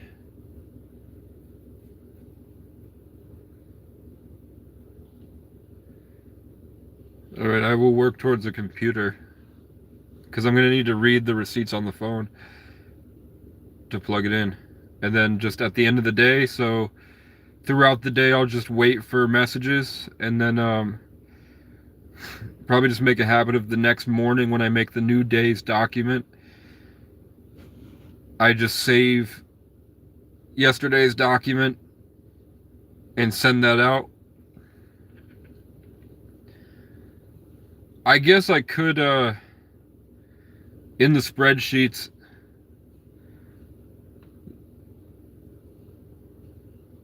that's probably what I'll do. I mean, I'll find a workflow, but it would probably be saving, once I get the image, saving the pictures of the receipts and then putting it into Google Docs directly, so that I can write down and just scroll up to see the image, and then instead of having to switch apps, write down everything so that I can copy and paste it, and then throw that into the spreadsheet, and then just sort all the information out.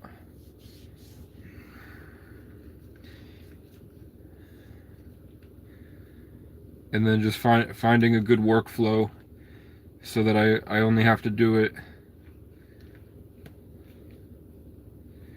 Like it could be like every day at 8 o'clock at the end of the day, which I don't know what that is, Scotland time. I'm in New England. We're across the Atlantic. I don't know what the best time that I'll have the day's expenses. I don't know, is it every day? Would I be getting that day's expenses at the end of the day? So like after the business closes, the record of that day gets sent out, or is it like they do weeks at a time? So I'd be getting a week's worth of stuff, and I'd have to sort it into days.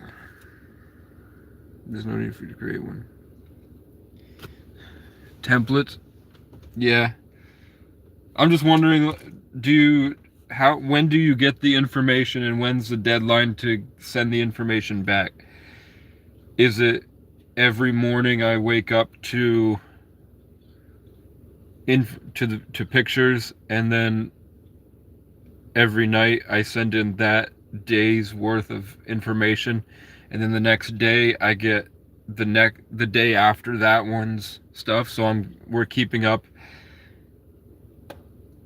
alongside the business? Or do they send us everything in like a shoebox? They send you a shoebox full of shit and you have to sort it through into days. Because realistically, I would go there and be like, you cannot put all your fucking receipts in a shoebox and send me the shoebox and I have to figure out the dates on every one of them. No, you're running a business, so you're going to run it correctly. I will give you where to put the receipts. You will shove the receipts into the box on that day, and at the end of the day, you put the box inside the envelope.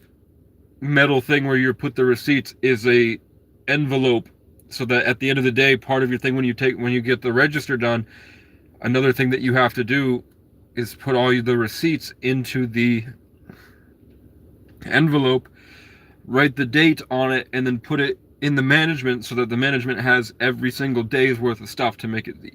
If they don't do that, I would go there and make them do that, man. It would piss me off if they're sending you shoe boxes full of receipts and you have to sort which days. I guess it wouldn't be that difficult with a computer, and then you have like 31 different tabs open. So you can go to this month's day, this month's day, this month's day. So then you could do it receipt by receipt basis. That wouldn't be that bad.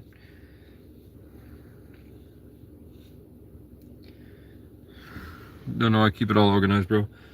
And that seems pretty easy. So it's 4 a.m. now. I would send it around 8 p.m. my time daily, and you can take 12 hours or so to finish it. It's only 2 hours work a day max. It may take longer to start, but eventually you'll get into pilot. And what are you thinking for payment?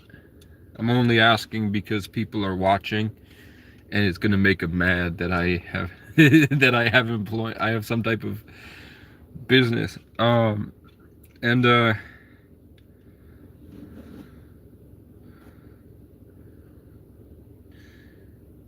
mean, it's not enough. Like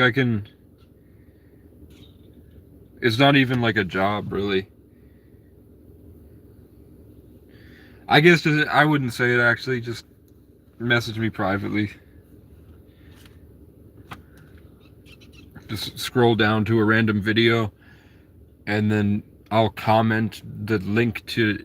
Can you do Discord? Or I guess I could send you my email. It's just got to be further back enough so that people can't find it scrolling. Or if you wanted to Cash App or Venmo $1 with your email, or I could just send you the dollar back with my email.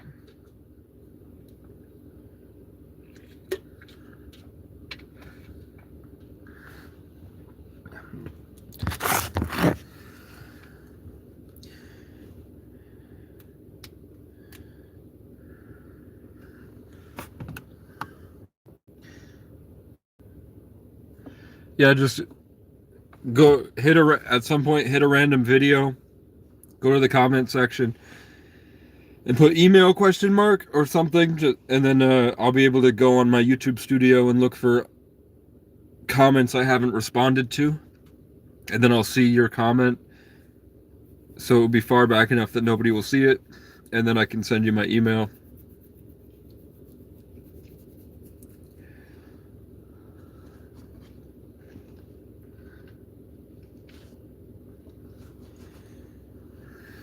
And there's that.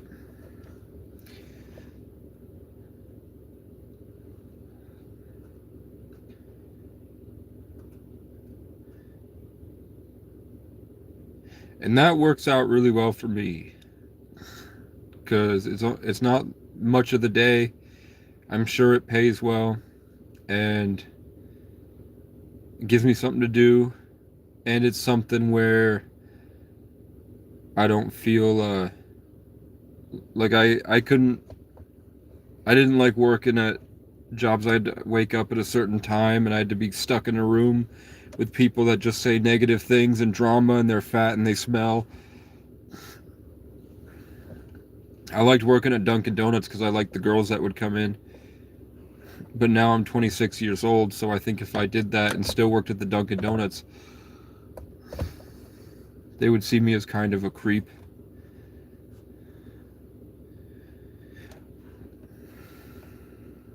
Like when I was 17 working at the Dunkin' Donuts and the girls would come up here from Connecticut on vacation, I was like a fun time.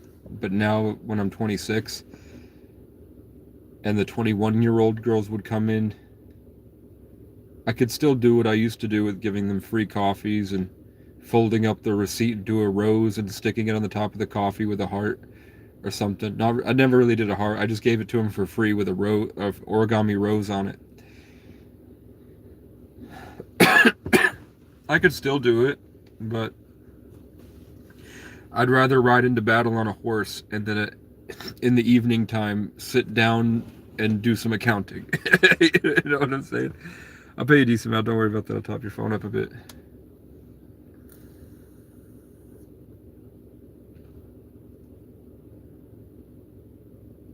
Alright, dope. My plan is to go to war. As soon as I have enough money, I'm going to be giving homeless people free wagon rickshaws. I'm going to be militantly setting up systems to help improve the quality of life for the people who are suffering the most. And I'm going to do it in a way that makes these small towns that hurt us and molest us and abuse us and out here in the wild east. Bear with me, I'm gonna sing a song. I wrote this. Out here in the wild east, where the leaves change every season, you can drive through on the weekend, sit and drink with some real good mac and cheese. Please be sure to come back for the skiing. We're in the business of making memories. We'll be here if you need us. Just don't stay too long after dark. You might get raped by the police. And we won't care unless it plays and sounds nice on our screen or comes through at the right time, scrolling on our feed. Once that open sign flips over, only God gon' hear your pleas.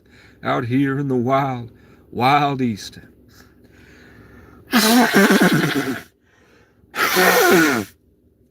Out here in the wild east. We don't care about your feelings. Lose yourself or lose your freedoms. We'll send you straight to the retreat. We will beat you if you feel good. We got kids who think they're real hood that no one cares to teach.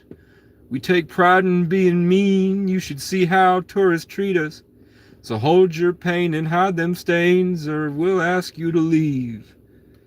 And we won't let you in for heat. Drive by laughing as you freeze. 'Cause we all know it's your fault the rich men bleed us. And we won't never be there with you neither, 'cause we still believe in Jesus. So if you make it to the morning, shut your mouth and stay the fuck far from those leaf peepers. Anywhere where we don't see you. We don't care what's in your veins, who you were before who you became. Play a role or play it safe.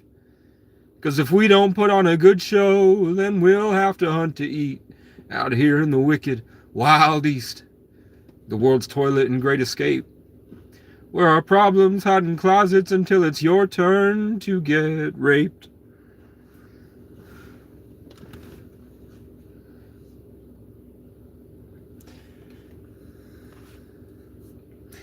And the cop that one of the cops that did terrible shit to me, I prayed for him. I prayed for justice, and then he died 15 minutes later. And then a week after, another cop just got indicted. And then a week before, Another cop got fired from that police station. They're all getting smacked down, bruh.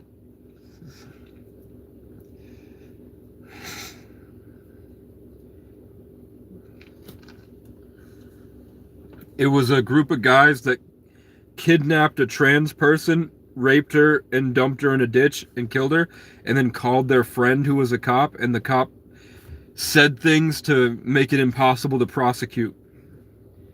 So they pled guilty and walked out smiling and free. And now, years later, finally, that cop is getting in a lot of trouble.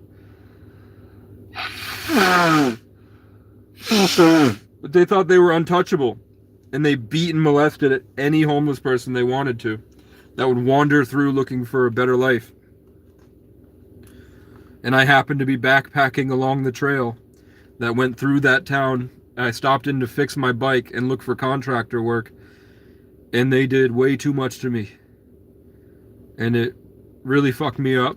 And spent months recording them every day, following me around. They would do stage mental health crisis. I made a whole video about it. And then it just really took a toll on me, and I broke down the other day now that I'm not homeless. And I have clarity, and I begged God for justice, and then 15 minutes later, the guy who did it to me died. And I don't know how he died, or why he died, but I know that he died. And it was exactly a week after I filed a formal complaint on him. I just randomly jolted and grabbed my rosary. I was like, I don't know how he died or why he died. And then my hand went and grabbed the cross.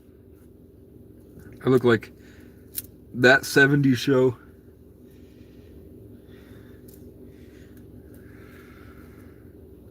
Speaking of that 70s show, I ran into my old friend today.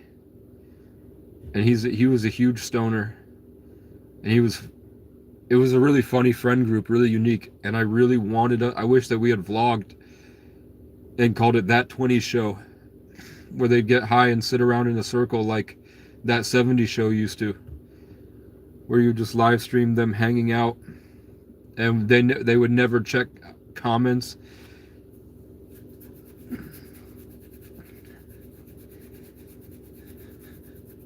Should I apply to Streamer University with Kai Cenat? I have a lot more subscribers than most of the people that go on that show.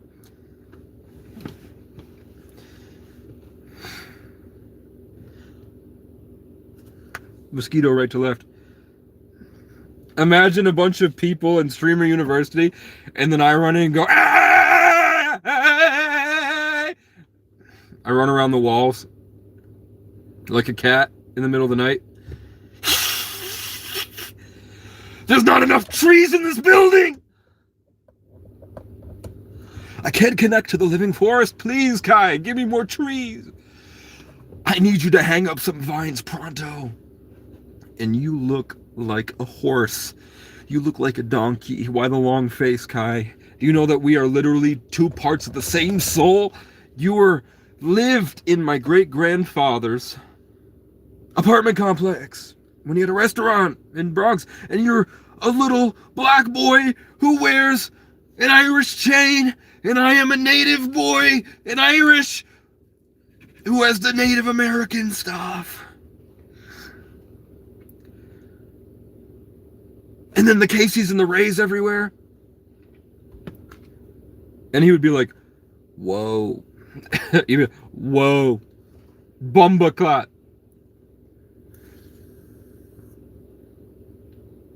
And I'd probably get kicked off the show for being too normal, actually. My character wouldn't be as ADHD stimulating enough. I'd be too normal for Streamer University. Most likely. Until they give me Adderall and I go crazy, and then everyone makes fun of me. Like somebody accidentally blows weed in my face at night, and then I sit there like this for 72 hours just... because I see that they're all possessed by demons, and Kai Cenat was doing rituals for the industry, and that it's not a good thing that I'm there, and then I don't know what to do. And then if I say anything about it, they'll kill me, and they try to force me to sign an NDA. That's what I'm scared of. That's why I don't want to be famous. I could pretty quickly. Hold on, let me reshape myself like a skinwalker.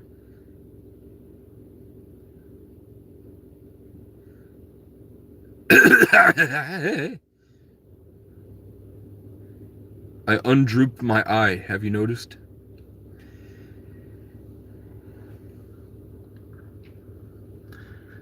Yee. Well, I guess I have a job now. But it's not an official job. I don't think I'll be making enough for them to care for taxes. It's just like donations.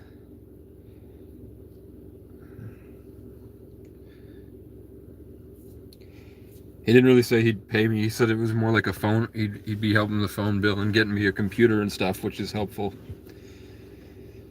It's not like a paycheck. It's not like real employment. I don't think it would jeopardize anything. Let me tell you a story. In 2021, I had just gotten back from West Virginia. I got back and I made $3,000 on Dogecoin. No, I made 12 grand on Dogecoin. So I bought a car and I bought a gym and I set up a gym in my apartment. I fixed my computer. I bought new music equipment and a car. Then I had headphones in. I had completely acoustically sealed the room. Everything was nice. There was no noise coming out of my room. But because of the car, the cops were showing up twice a week for noise complaints. I said, let me blast the music.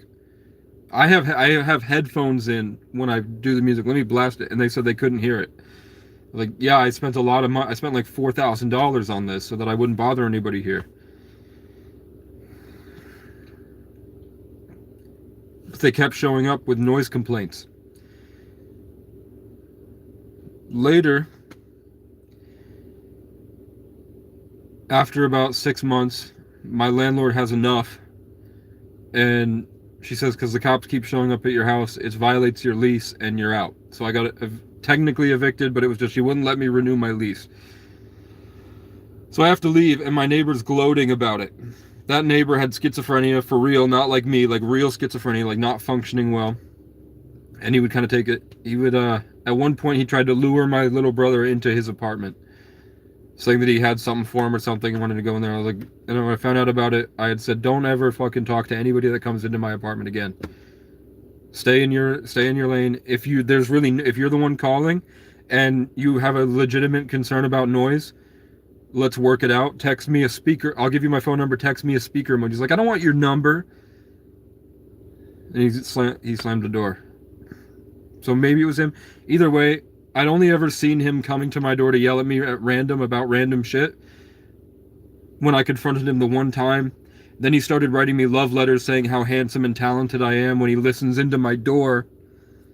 People had told me that nobody told me for the first year I lived there, but when my girlfriend was over at the time, he would put his ear to the door and listen. So that's who I was dealing with. At one point, I had a cardboard mudra, like a Buddhist mudra I found, and he wanted it on his door, so I did give it to him when I first moved in. When I get evicted and I'm getting all my shit out, he starts patrolling down the hallway like he owns the place, like kind of puffing his chest out like a crazy person. So I'm walking to my apartment. I get sick of it and I move my shoulder to brush his shoulder. He goes, fuck you! And he runs into his apartment and then calls the cops, and I get an assault charge. I didn't slam it. I went boom, just like that slowly. And he went, fuck you! So I got an assault charge for that. The day before I have to go to court for that, my dad, who I don't really talk to, is drunk and he is freaking out outside my apartment. I don't answer him because I don't want to deal with it. I'm tired, I'm stressed, I have a lot of shit going on in my life. I don't want to deal with it. I love him, but I didn't want to talk to him, and it felt kind of demonic to me. The way he was acting, and the way that it was right when I felt good, and I had finally started to feel good again, and then he shows up. So then he calls the police and says I probably have killed myself. But it felt more like I'm gonna get in anyway. He won't let me in, fuck him, I'll make the police go in and get him. He's gonna talk to me. Because he was drunk, most likely. So the cop breaks into my apartment, which is illegal. They had my phone number, they've called me several times. They could have just called, and I've been like, yeah, I just don't want to talk to my dad.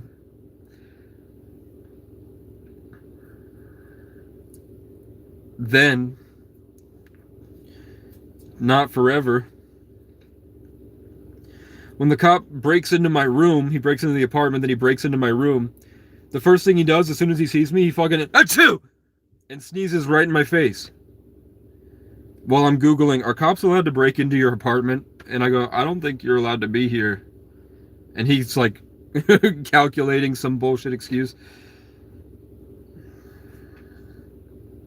When they had tried to break into my apartment for months prior, and I didn't know why. They said it was noise complaints, and they have to check out the place.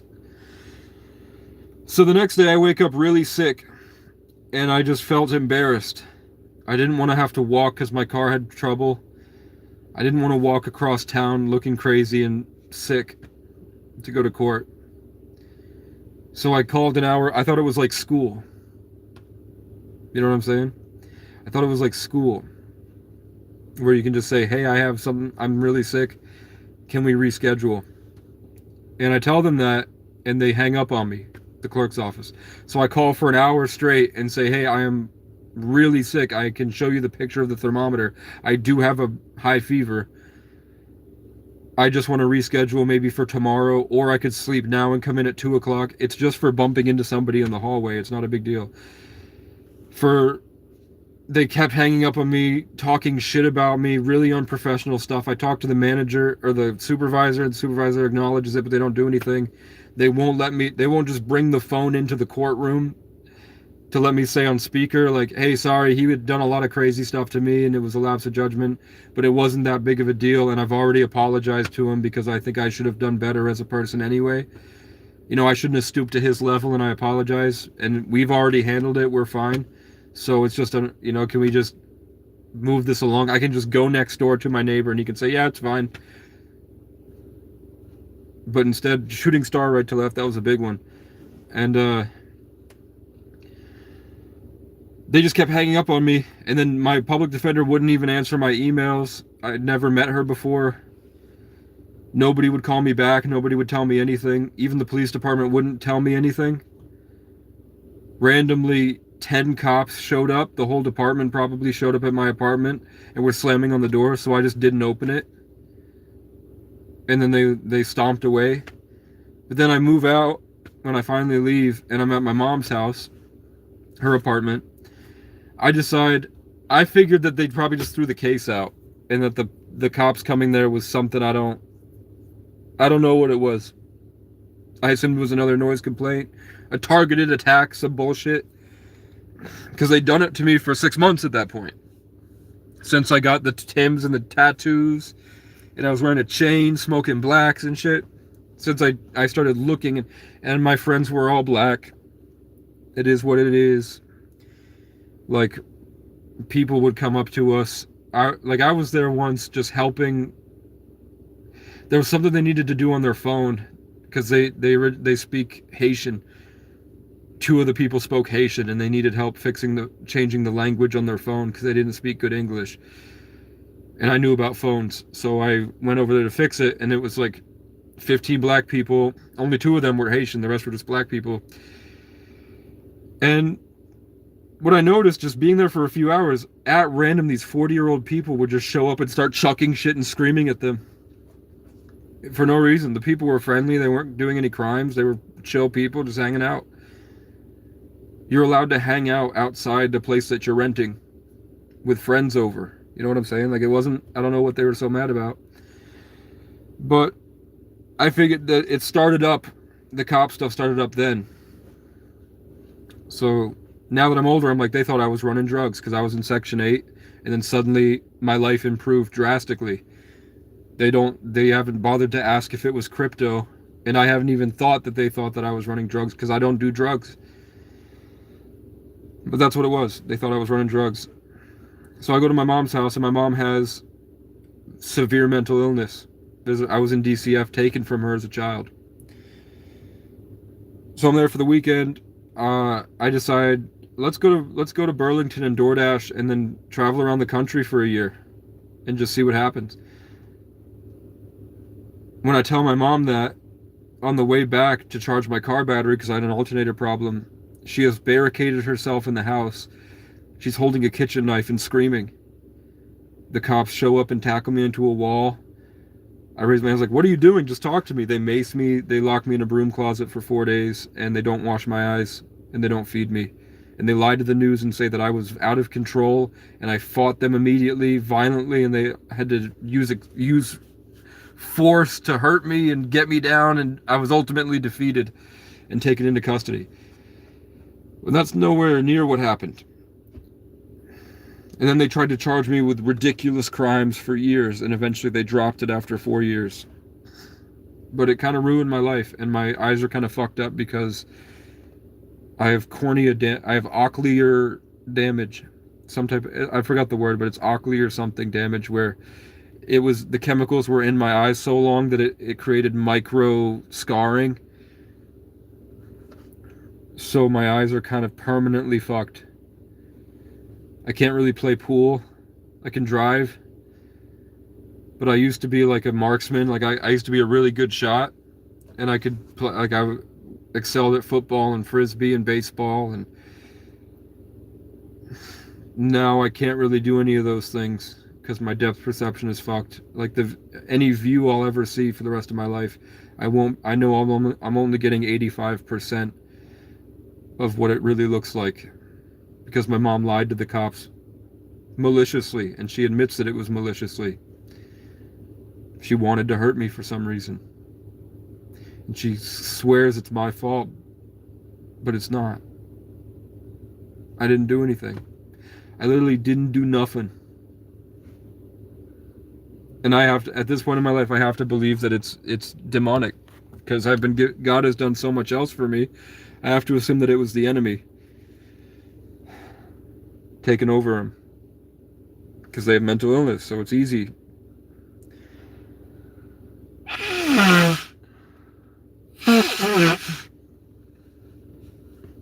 So that's what kicked off my journey, where I was homeless for 5 years. So the point is, that cardboard mudra that I gave my neighbor, when I left the apartment, after all that, I just took the mudra. Because it was a piece of cardboard. It was originally mine, and I was going to see my mom. I figured I'd just give my mom a cardboard mudra because she likes Buddhism. So I was trying to give that to her. For that piece of cardboard, how much is a piece of cardboard worth? Like, that would probably be 5 cents, right? Piece of thin cardboard, like old and no use for it. It's trash. They want me to pay him $75. And if I don't pay them $75, they're going to continue arresting me for the rest of my life.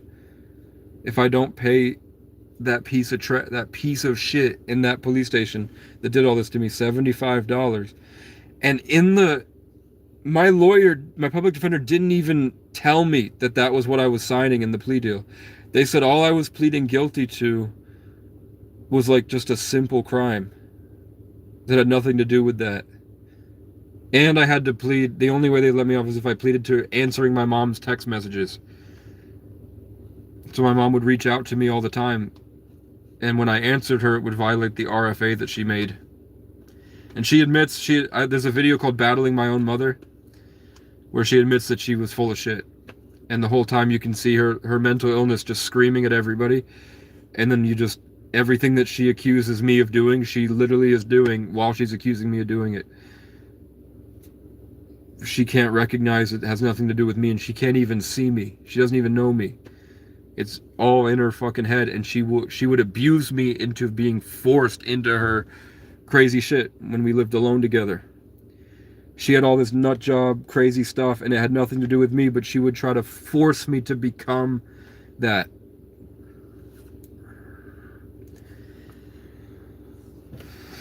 So in the video Battling My Own Mother, you can see her doing the things that she's accusing me of being and doing. And then I call it out, and then she, but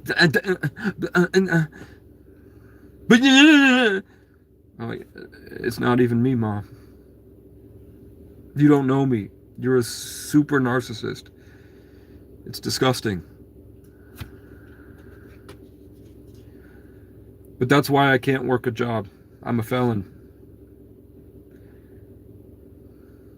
Violating an RFA is a felony, so now I can't work anywhere for the next 10 years. According to what everyone has told me here. I've applied to hundreds of jobs. So unless I get something under the table, or I become a millionaire off playing the lottery, or finding some way to do it online, I'm fucked. So I wouldn't really call me an e-beggar, because I was just documenting that I'm gonna, no matter what happens to me, I'm gonna get up and keep going. But it was a lot harder to deal with when I was younger. It was a lot harder to function when I was younger after going through that. And a lot worse has happened since. One time a guy told me he introduced me to, he used to work in tech, and he was 60.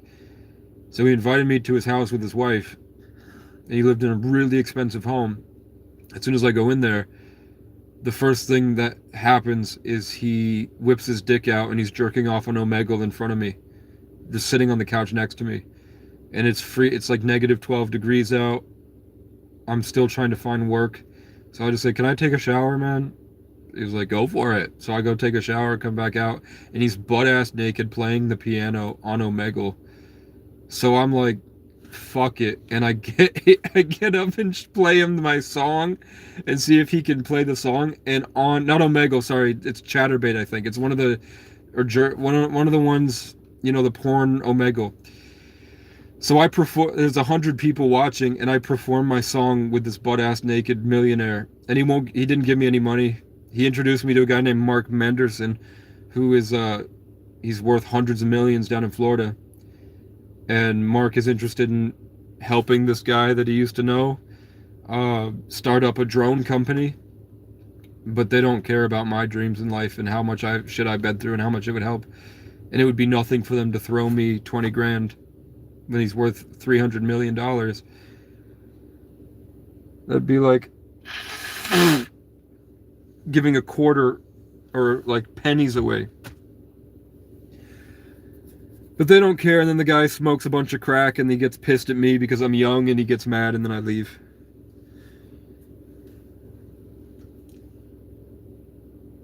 But he would sit next to his assault rifle and just hold the trigger on the assault rifle. And I'm just like, if I can hold on, there's something I have to do here. If I can get to Mark Menderson, I can ask him for the money, and then I can start saving my family. I could get a tiny home or something, or a piece of land, and then get a computer and start doing stock trading and designing clothes and making content. And I can make my songs and start working on other stuff.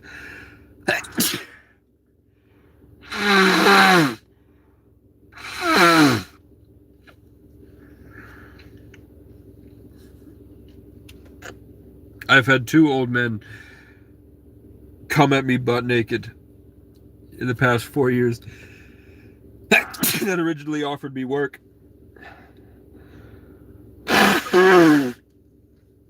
And the last guy's last name was Crow. Mr. Crow.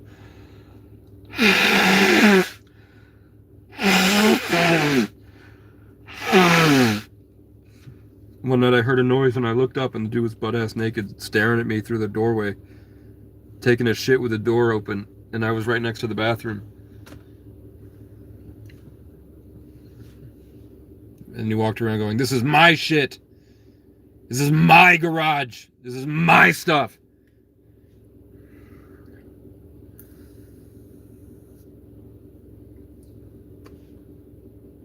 And I was like, I just need a car at the time.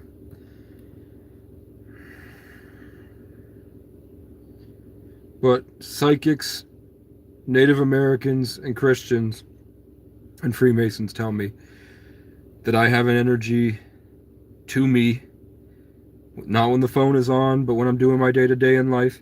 They say that I'm too powerful for my own good, and that they naturally assume that my day is full of drama because the world tries to get it.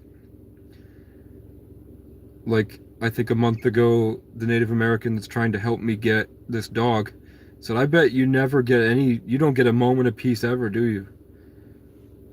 And she's like, I felt the energy before you even pulled in.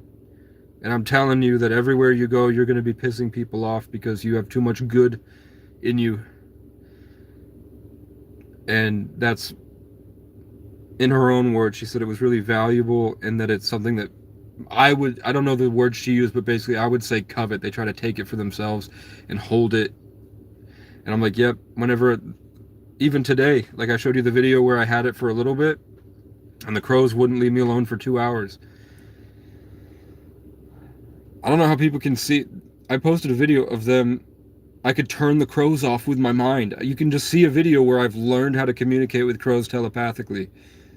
I don't know why it's so far-fetched when I show you physical evidence that it's just something you can do and something people have done for a long time. It's just nobody goes outside long enough to wake up and realize. And nobody's brave enough to hold on to it after the attacks start coming. Or maybe I am special, I don't know. But at the very least, you could go back to my channel on my shorts, and just the past few shorts, I could show you how I can make the birds caw with my brain. Just because I'm connected to the living forest. There's no separation in nature, we're all one.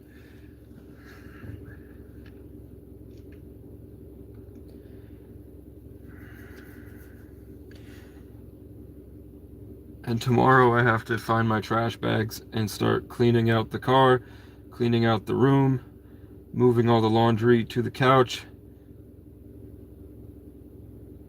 emptying everything on the floor, putting all the protein bars in the fridge and the freezer, and then if I can find my spick and span, I'll try the cupboards that don't get leaked.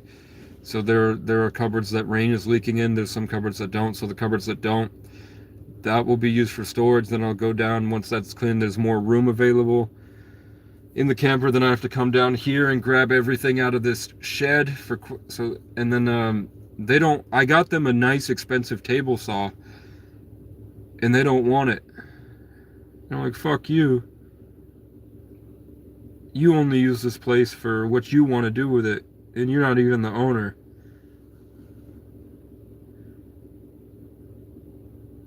I might need that table saw in the future to build your dream. The dreams that everyone involved in this place had, and now they've all kind of left, and it's just up to me here. And none of you seem interested. You brag about how the owner has memory problems and that you take advantage of the owner because he forgets. I'm here trying to make sure he feels fulfilled before he dies. So I'm not getting rid of this table saw. But I can't give him any drama.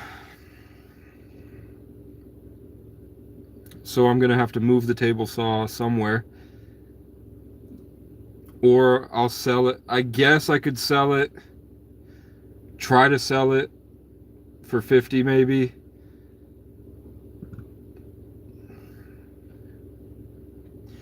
And just put that towards waiting on Marketplace for an electric tool set with a hand saw, circular saw.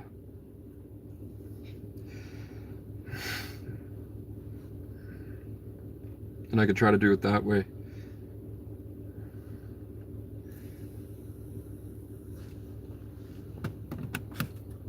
Ibrahim Faroki.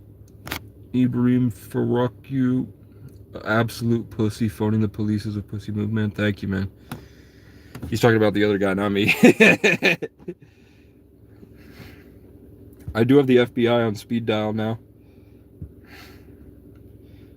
Everyone I talk to, everywhere I go in my state, they're like, yeah, there is a lot of sex trafficking happening. Everybody knows a little bit of something. So I've accidentally built a network of people committed to fixing it. They're pretty public about it. It's not like a secret thing. It should probably end up being a secret thing, because sex trafficking is the biggest industry in the world. People are going to start getting mad if we're successful in saving people from sex trafficking. That's how Martin Cabello got fucked up. Martin Cabello, he's like, my brother Josh blew himself up with a gas cannon and his 2 kids. And it was because of the government. And he would record people following him everywhere. And crazy shit. The reason he got attacked and got a brain injury and his life got really fucked up, and he kind of had to do what I do, where he has to record himself so nobody kills him, was because him and his brother Josh would go around homeowners associations where they were kidnapping children, and he would stop them. He would say he was saving people, and he said it was the government that was kidnapping those people. So then his brother's entire family died in an explosion.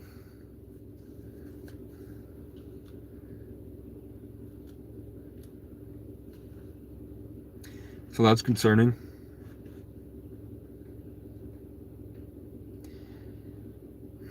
But I drove 2 hours south, go to some random church to meet with the FBI. It's actually like 3.5 hours. 3.5 hours southeast. And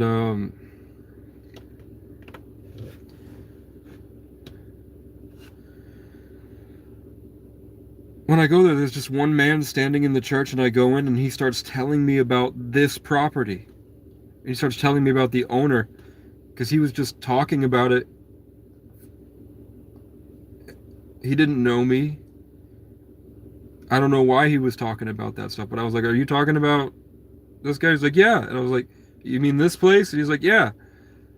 And I was like, I live there. He was like, no shit. Like, on God, like for real, but in his own words, because he's older, and he doesn't know why I'm there. He doesn't know what I'm doing there. He hands me a business card with the number for the person I was trying to reach at the church about making sure I'm okay to be there to meet with the FBI. But he didn't know why. I just said I needed to meet with somebody here. He hands me a business card with their new nonprofit to help victims of sex trafficking. While I'm there to meet, and they don't know I'm there to meet about sex trafficking. And they didn't know that I had anything to do with this property, but he was just thinking about this property for sex trafficking survivors. And it was just one random man standing in the church by himself. And I don't know who that guy is.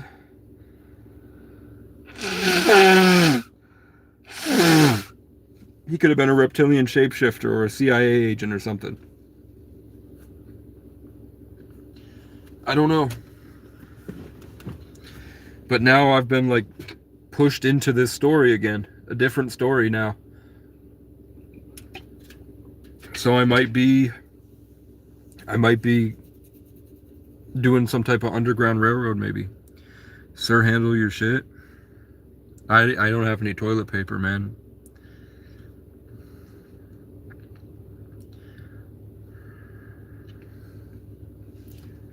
I did find my poop shovel has been returned. My poop shovel had gone missing, and then when I was mowing the lawn here, I took a break, came back, and my poop shovel was against one of these rocks. So somebody had borrowed my shovel and returned my shovel, but I don't know about my other shovel and my pigeon. I had a pigeon, and my pigeon disappeared the same time my poop shovel disappeared. My pigeon used to sleep on my poop shovel, and he would poop on my poop shovel. And both my pigeon and my poop shovel went missing. And there's no feathers. They said if it was a fox that ate my pigeon, I would have seen a lot of feathers everywhere. If an animal like a hawk or a weasel or anything had gotten my pigeon, there would be feathers everywhere. But there were no feathers at all anywhere around. So I think he ran away into the prickers, or he was taken when they stole my poop shovel. Either somebody snagged the pigeon with a broken wing because it's easy to grab him and they're like, oh, free pigeon. Or he ran into the pricker bushes, and then next week I should be able to find him if I can get. Either if this pastor at the church gives me his brush cutter. I'm trying to get a bench press for 160. I don't have any money. It's worth about $900. It's got a lot of weights and it's an expensive bench. Plus it would take me about $40 to get there and back. But he's selling it for 160. And that would change my life. You have a sleeping bag and a pillow, so I'm doing all right. Do you have a bed? I started out 4 years ago in 2022, and I didn't have a blanket, but I had a car, but the car had an alternator problem, and it was a gas guzzler, so I wasn't doing well in it. But I would sleep, instead of a blanket, I had my spare tire, and I'd lay under the spare tire. And I didn't have blankets or pillows or anything. And now I'm on 100 acres. But it's not mine. They don't have any expectations of me, but they also don't treat me very well. The owner likes me a lot, but the owner is 90 years old and lives very far away. The people that the owner has tasked with managing the property, because he's very wealthy, they do not like that I'm here, and they treat me like trash. But I'm the only one that actually cares about this place the way the owner does. And it seems like they brag about, all they talk about is money and power and influence and gossip about other people. And then sometimes they'll get into Bible talking about how the world is going to end soon.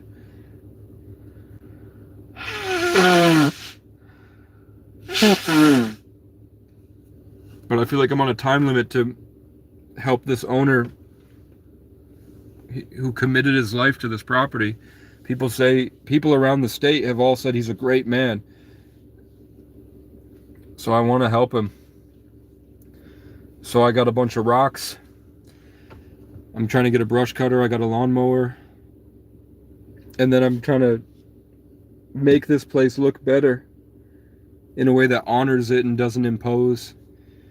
Like, if I were to cut down a section of the forest and then build a big stone platform, I'd feel like I would be detracting from the nature aspect. So I'm trying to find the middle ground to what still feels the way the forest feels, what feels like I'm respecting it, but also making it better. So I've decided, instead of using, like, I'm only going to use stones, like field stone. And I'm just going to be making garden sections. Sometimes people on Marketplace give away things like expensive gazebos that are worth $15,000, and they're just wealthy and giving it away for free, but we have to take it down ourselves. And I don't have a truck, and I don't have anyone to help me go get those, but I could go get a $15,000 gazebo right now, 2.5 hours away, if I had the tools to take it down.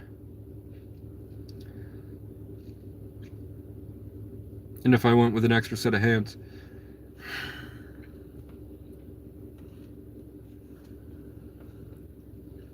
Which means I have to go to a church and beg them to help me for a Christian property. And the people at the church don't give a fuck. And I'm like, are you kidding me? Your whole life is talking about God, and I have an opportunity to make a place where it would be fun to come talk about God and see God's work in real time outside of society, but not hiding in a box, free. And they don't give a fuck. They're like, why don't you give a fuck? Why am I letting my car idle when I have no money? Oh, because the lights. I needed the lights.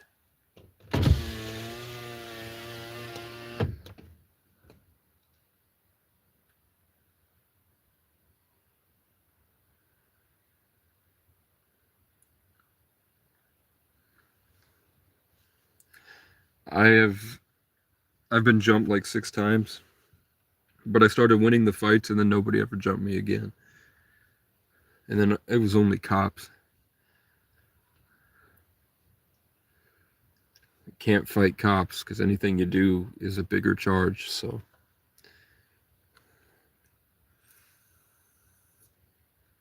I had to just let them do what they did to me because I get in trouble.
How long was I muted?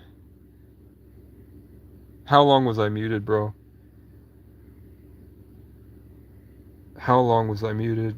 Oh my god. I just spoke for hours. How long was I muted?